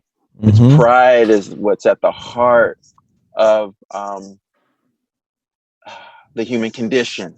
Yeah. And what pride says is that I could be God, basically. Like I could be supreme. I can govern my life. I can govern everything that I do, which is really a crazy thing when you think about the reality of like I'm very humbled by the reality of like, I had nothing to do with the era that I was born in. I had nothing to do with who my parents are. I had nothing to do with my nationality, I had nothing to do with any of that stuff, and it's really humbling. And that's a lot of what led me to the Lord, was just realizing that like I had nothing to do with anything. I'm just here. And then realizing too that not only that, but I see that there's things happening in me, aka the brokenness, the flawedness, aka the human condition, that was working against me always. And then I realized also that there's this longing for something that I can't put my finger on. That's just so, it got to the point where it's just so frustrating. You know what I mean? And it was the accumulation of just that struggle and that lack of peace, And so when it says whom the Son is set free is free indeed. Yeah. Like him dying on the cross so that we all could have the privilege or opportunity to be free from the brokenness of the flawed humanity and be able to get back to the initial desire that God had when he created us. Yeah. The ability to get back to that. The only way to get back to that is with dealing with Jesus dead on the cross. That's the way to get back to that. And through that, it's an order of things. It's through him on the cross and believing that in your heart. Then now you have the ability to function in the new humanity. And what happens with the new humanity is you get a whole new set of desires. You have no way to desire God apart from your pain and suffering from the brokenness and the flawedness of your life. Yes, some of you right now who are mad at God. That had no control of your circumstances and your sufferings and so there becomes the opportunity to be free from that. And I guess what I'm saying is the order of things, because from what he did on the cross, it brings us into communion, it brings us into fellowship, and through there, his spirit in us gives us the ability to walk in the new humanity, the way that the new humanity rolls, if you will. No, and let me just help people understand too, as Ray has opened up a broad understanding of this. But, you know, we were made in God's image. God creates Adam and Eve in the garden, and they fell. And right away, Genesis 1, 2, and then into 3, in Genesis 3, there's a prophecy about Jesus that tells us that Jesus will crush the serpent's head. Jesus will be the one who will one day come and make everything right. And the whole of the Bible is this story where there's two kingdoms, as Ray is talking about. There's the kingdom of the flesh, the carnal nature, the battle inside of you, the battle you see in politics, the battle you see with struggles. But then there's this new coming kingdom, and you see it in Pharaoh's day with Moses. You see it in Jesus's day when they think they're going to overtake Rome. And no, Jesus is talking about a different kingdom, a spiritual kingdom. And so whenever a person turns from their sin through the Holy Spirit's leading, whenever they might encounter a Ray Barbee or a whosoever or whatever, and hear the gospel, the good news, as the Lord uses those interactions, that person comes to faith. The old passes away, it becomes new. They are now birthed into this kingdom. And the kingdom ultimately, eventually, one day, when time is up and God has done his redemptive work, we're going to be back with God, in a sense, in a garden, the way it was in the Garden of Eden. God's whole work, I mean, that's the picture of the cross. We need the cross to be forgiven. We need the blood to be forgiven. It sounds archaic and old school and whatever, but it's God's outside of time. So, and here's something you said that was just interesting is, and I think people overlook this. I'm just thinking of Shane O'Neill. Like, I see Shane O'Neill skate, and it's like he's one of the most talented. I mean, you've seen Ronnie Krieger skate as well. I mean, don't get me wrong. I know there's amazing pro skaters, but Ronnie Krieger always had this kind of control. I was like, that's just not normal. I see Shane O'Neill do a tray flip, nose grind, nollie flip in on a mini ramp. And though he's working for that, God gave him that ability. Michael Jordan was given that ability. If I went and got my guitar now, Ray Barbee, and I began to play some of these songs and you played, there's a very different level of ability. And what that means is God's the one who gave you those fingers, gave you that rhythm. Acts says that God's the one who appoints man's time. So to go back to what Thomas's question was, you, and I think it's amazing the way you answered it, you just live as you are, like Paul did, making tents, or the disciples did as fishermen. And those we encounter in this world, we're just bringing the kingdom to them. So what is it about Ray Barbee? What is it about Lance Mountain? Even when they have bad days, even when you want to throw dirt at them, what is it about Brian? We just know that without Christ, there's nothing. And Amen. I know one of your favorite, authors, and I love the guy too, John Piper, but he's known for his famous saying that we are most satisfied in God when he is most glorified in us. Yeah. That means that Ray has the most peace when he's really depending on the Lord, and this mature understanding, well, skating is yours, God. You created all things and it's to be used for your glory. Here it is. Now I'm going to skate harder for you. Or I'm going to be more loving for you. And it's not to gain salvation. It's because of the work he did. So let me bring this up. Any more thoughts on that? Yeah. Well, yeah, I was just going to say, like, it's interesting because I guess when it's not this conscious thinking of, it's like breathing. Does that make sense? Yeah. Like we're not sitting there. We don't sit here and turn on the Christian switch. Let's turn on the Christian switch for Zoom. Yeah. Yeah. No. Yeah. No. But what I'm trying to say is, like, I guess unless you're trying to, I know there's, when I think about being conscious of breathing, like I know there's certain meditations and I know there's times where people sit there and focus on their breathing, right? Yeah. but for the most part, people aren't really, unless they're having an issue with their respiratory system, you're not thinking about breathing. Yeah. You know what I mean? You're just doing it, you know? And I guess what I'm trying to say is like these gifts that I truly believe come from the Lord, these abilities to do these things, these relationships, these friends, these opportunities, like Amen.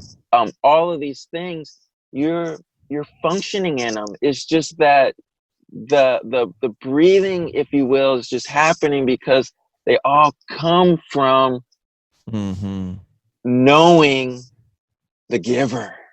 Yeah. You know what I mean? And so it becomes, I guess what I'm trying to say is I don't sit there and say like, Lord, I'm doing this kickflip for you. Yeah. I'm playing this lick for you, Lord. you know what I mean? Like, I just truly believe that, just our lives are just an expression of his glory. Yeah. You know what I mean? Especially with crafts like music and like skating. And there's that famous saying, you know, look up, look in, look out. So I'm looking at God, I'm looking at what's in my hand, and I'm living it out to the world. And that's the witness, you know, that's Christianity. And some of you guys listening, Christians are only really here to continue sharing this love. I mean, I always challenge youth groups, especially in colleges and universities, when we go somewhere and they want me to focus on evangelism. You know, why didn't God just take us out of here the second we came to faith? I mean, no bills, no sickness, no death, just get us out of here. Well, God enlisted us in his army. And how does God reach skaters and surfers and developers and accountants? Well, using people in that realm to show his love to people. So, amen. And you do that by helping carry each other's burdens. By mourning with those who mourn and grieve with those who grieve, you know. Amen. And a lot of it is, I love that verse where it says, do not love only in word and tongue, but in action and truth, right? Yeah. You know, and so much of it just has to do with friendships, you know. And in friendships, a lot of the wisdom in friendship is, I hear you. You know what I mean? When people are struggling and battling and it's not a, you know, you ought to, you should. Yeah. There's a solution, but I'm here for you. I hear you. We know life's tough. I hear you. You know what I mean? And it's through that relationship that I find that the Lord always is faithful to encourage when there's a word aptly spoken, or when there's a deed aptly done, you know. I find in my life, the gifts that the Lord's given me, the relationships that he's given me, I'm very grateful for the longevity of them.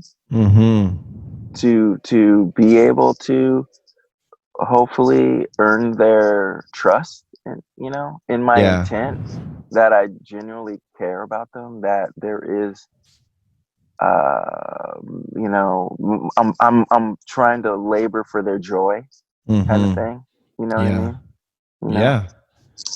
All right. This one changes directions a little bit, and we'll do this last question, then you can pray as well. Sure. So Joseph O'Neill asks, and this is great, I'm curious to know Ray's thoughts on practical ways that the people of Christ can be reconcilers. A lot of it you already just shared, especially in areas of race and systematic injustices.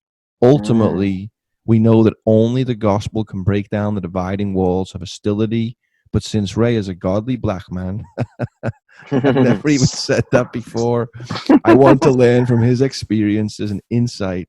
And Joseph, I'm guessing if you're listening, you've just learned a lot already. I know it's been encouraging to me on how to lead myself and others to love justice and show mercy as we walk humbly with God. Especially, Ray, did you write this? Is this like a fake name and you wrote this knowing you'd be saying all the things you said this podcast? Because he's got godly black man, humility, and race. He says, especially in light of the recent news, and I'm guessing he's probably talking about the gentleman that was, man, that made me mad. Wow. Go on. Yeah. Thanks, Joseph. That's a great question. Yeah, that's a great question. same practical ways we can be reconciled as when you think about what just happened. Totally. I'm just kind of more thinking where to where to kind of start a little bit. But man, God's not a God of favoritism, right? Mm-hmm. You know, and right now the Lord's really encouraging me with the truths of humility, you know, and the importance of it, you know, because I've heard a pastor say, you know, for the believer, because this question is coming from a believer, how can we show the love of Jesus to others, right, in our lives and everything, right? And so I've heard a pastor say that pride is the carbon monoxide for a believer, right? It's that one thing, right? Like C.S. Lewis wrote about it in his book Mere Christianity, in this chapter about pride, right? And just, you know, him identifying or commenting on the reality of, like, it's easy, we hate pride in other people, and that pride that we hate in other people, it's because we're so prideful, right?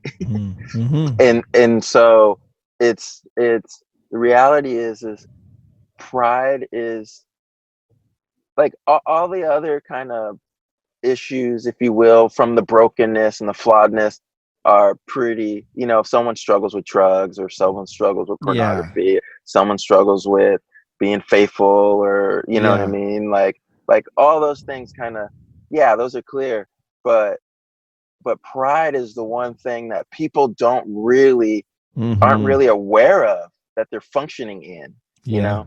And so I would say that, like, the desire to beat that, to wage and battle against that part of the broken humanity that is so tied to us, that we're, you know, like, I would say that it starts there, because that's at the root of everything. Any superior kind of idea of holstering yourself up before somebody else, any kind of, there's even the pride that is in the aspect of, like, woe is me, or like, you know, I don't deserve this, or I don't, like, false humility, making yourself the center. There's even a pride, because you're right, that the tie to the boastful pride that says I'm better, or the pride that says that I'm less than, and I don't deserve that, and I do deserve them being lame to me, or whatever, or I don't deserve God loving me, or you know what I mean? Like, that pride is, it's still self-centered. It's still about self, right? And so I'm saying, as a believer, as someone who acknowledges that Jesus died on the cross for their sin, that's a great place to start. Of just, I've been really encouraged lately of just, Lord, I am so prideful, but, you know, help me to pursue humility by your grace. You know what I mean? Because it's humility that will be able to look at somebody else's pride and have compassion, or, you know what I mean, and be merciful. And I guess what I'm trying to say is, wrapped up in that, if that's the desire, then you will find yourself not absorbing the brokenness of others, not absorbing where they are, because most people are screaming, I'm hurting, and it's coming out in words. But if you look past, they're coming out in gnarly words that can be attacking you. But if you're not needing anything from them, if there's a sense of knowing that, if you look past their words and you look to what emotionally what they're dealing with, it has nothing to do with you. It has to do with what they're dealing with in their brokenness. You know what I mean? And so I guess what I'm trying to say is it's within there that you can kind of have this ability to come into people's lives that are really heavy, gnarly personalities, or dealing with pain in a way that's very attacking, and can, if you're not careful, you can, it's crazy, but it's your pride that can say, like, write them off and just be like, whatever, you're not even worth my time now, because you know what I mean? And it's those people that's what I love about the Lord. Like, we love on the basis of what we see in other people. He loves on the basis of who he is. Yeah. You know what I mean? And definitely even what he sees and he knows is wretched, and he still loves us, And I know in the Hebrew, it's believed that even when Adam was created, the color of the dirt that would have been used would have been like an off red. So think about the idea that possibly man would have had that coloring. And now we have all these different colors today. I mean, I'm not even white. Does that look like white to you? You know what I mean? But I'm saying how just what Ray is saying. I love, Ray, that you really didn't answer the question. I mean, you did the whole podcast, but what you really said is, rather than as a black man or as a whatever, you just said it's pride. It's pride that these fools, and I don't even know the story, but I've seen people posting, chase down this black gentleman who was in a park or something and shot him. I mean, really, is this what we're doing? But it's all pride. It's woe is me is pride, unless it's understanding who the Lord is. It's just, it's a dangerous place. And really, pride is what the sin was in the garden. When the serpent said, did God really say? And you alluded to it earlier, in their own, listen, there was two sermons preached in the garden, God's sermon and Satan's sermon, and they choose their own path, and in pride didn't listen to God. And that's always what will get us in trouble. And we're sadly going to succumb to it at times. We're going to be angry, be frustrated, say something stupid. Road rage is real, but humility, that's where God dwells. That's where his spirit is. So yeah. I mean, we want to break down the brokenness and the flawed aspect of what we were formed to be, right? Like it's so complicated beyond comprehension, but everything comes from the brokenness, right? And so there are the visible aspects of it that are very clear, right? Like me getting chased because of the color of my skin, like that's very clear, but it's tied to the brokenness. What's heavy is that the person that always snubs the person at school that they want to call bullying, you know what I mean? Like, like, I guess what I'm trying to say is that, pride is at the heart of it. And what pride always wants to do is it wants to bolster itself, right? Pride wants to exalt itself. It wants to be superior. Yeah. You know what I mean? And, but if you think about what's behind it, usually what's behind it is there's a very fragile sense of self. There's a very fragile sense of their value and worth. Yeah. You know what I mean? And so when I think about those skinheads, what the Lord has shown me, when I think about those dudes, it makes sense that it has nothing, when I was saying how this is good. Nothing to do with you, really. Yeah, you know what?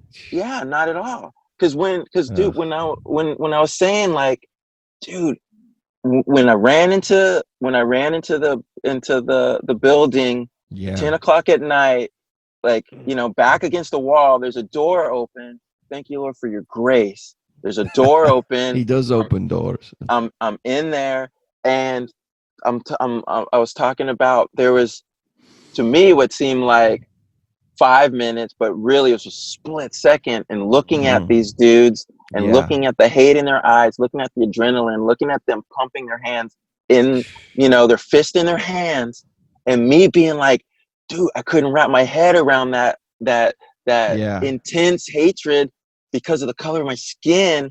It had nothing to do. I couldn't wrap my head around. I've got no kind of history with these dudes. I don't know them from anybody. And I could see if I had done something to them to warrant that. You know what I mean? Just looked at them funny. Some people are just ready to go, but none of that existed. Yeah. Yeah. But what the Lord showed me is that at the core of it is these are broken and flawed hearts that are they're trying to bolster their fragile sense of worth or self by being a part of something that allows them to, in a way that will not fulfill them, to do that. And so you join these communities, you join these groups that can help you try to have some kind of false sense of that. You know what I mean? And the statement, hurting people hurt people. So either you feel loved or you've been rejected, so you don't want to feel loved. And if we're just honest, I mean, who said it great was, I think it was Morgan Freeman, and someone asked him, how do we deal with racism? And he said, stop talking about it. Just stop talking about it. And I get it. It's like you have the Black Entertainment Channel. I remember when Atib would do photos here, and he's like, oh man, Orange County's so white, you don't have Black Entertainment yet. And if you had the white entertainment, it would be crazy. But obviously it would be crazy because of the history of our past. You know what I mean? As sad and stupid it is, I want to rise up and say, yeah, if white people did that, which they did, that is stupid. It should never happen again. But in response to that, you can have Latinos or blacks or whoever, everyone's fueling the fire. And I look at it like, we all have the same color blood. We're all made in God's image. So that's the redemptive part. But I will say this, Ray. I was speaking in a church a few years ago in Indianapolis, and it was called the Blended Church. And it was a church that was planted to unite the blacks and the whites. And I couldn't even believe this. And obviously everyone else, but it was specifically these groups. And then the pastor was this big white guy and big black gentleman. They were in partnership. And he literally told me that some of the people in the neighborhood put glue on their doorknobs and in their keyholes so they couldn't open the church because they were so offended.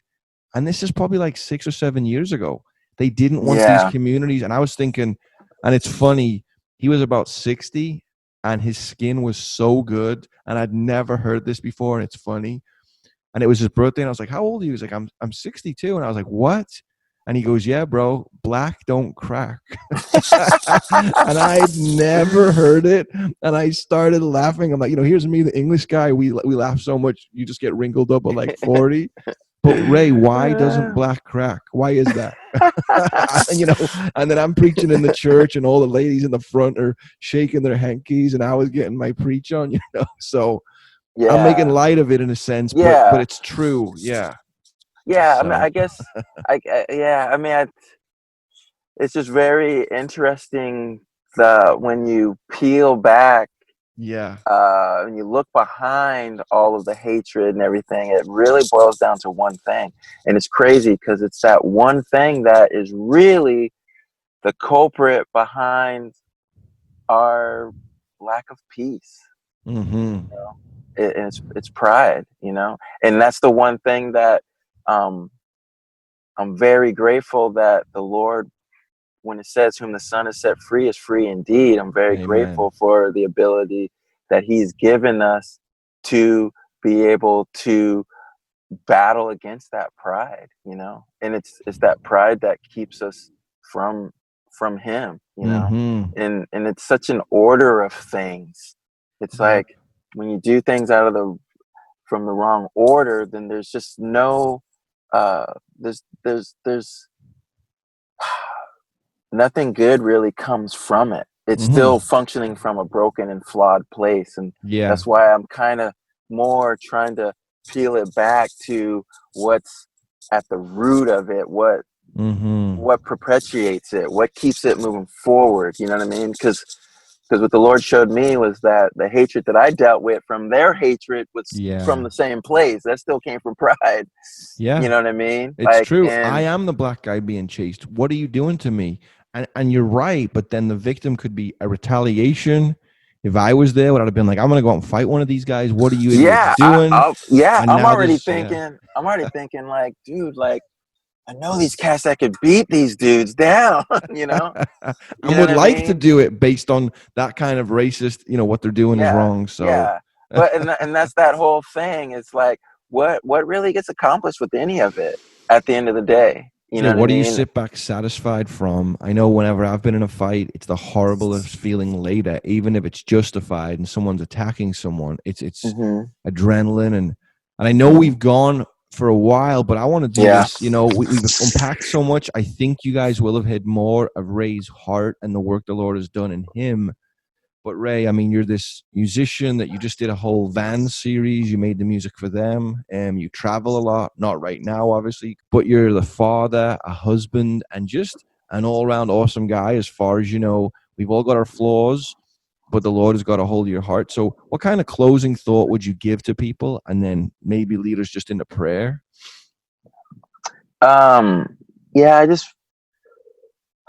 It's a heavy time right now, right? I mean, it goes without saying. But I feel like because we're in quarantine and because of the anxieties and the fear of not knowing, the uncertainties of what life's going to look like, what our circumstances are going to be financially. A lot of people physically, it's a lot of time to reflect, and it's kind of a time right now where we're kind of, I don't know how you want to say it. We're in that reflecting and not understanding that, there's just so much that we're not in control of. I guess I just want to encourage that that's not a bad thing.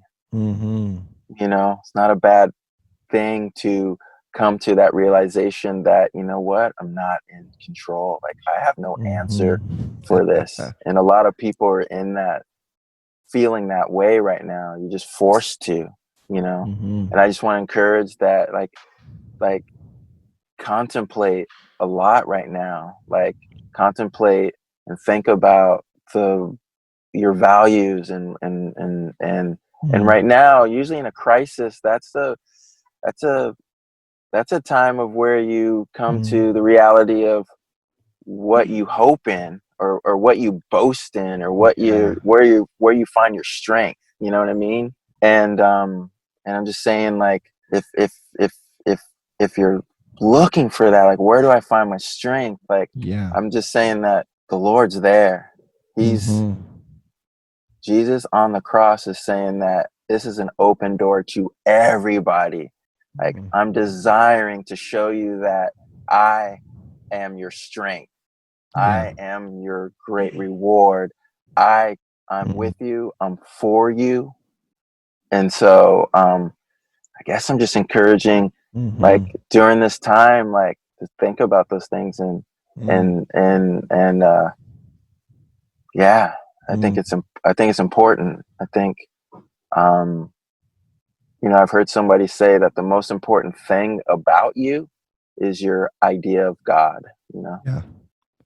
And so, so I just think that it's a good time for people to kind of contemplate in general, contemplate a lot of those things.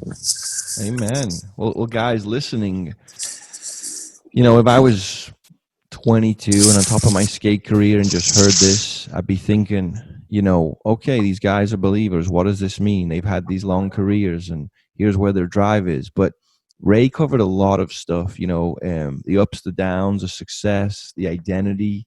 And really for you, here's what it is. Whether you're Tony Hawk, Kelly Slater, Bill Gates, Ray Barbee, whoever, Bruce Lee, someone that I looked up to growing up, we're all going to die one day and we're all going to give an account before the Lord. And you say, well, Brian, that's a scare tactic.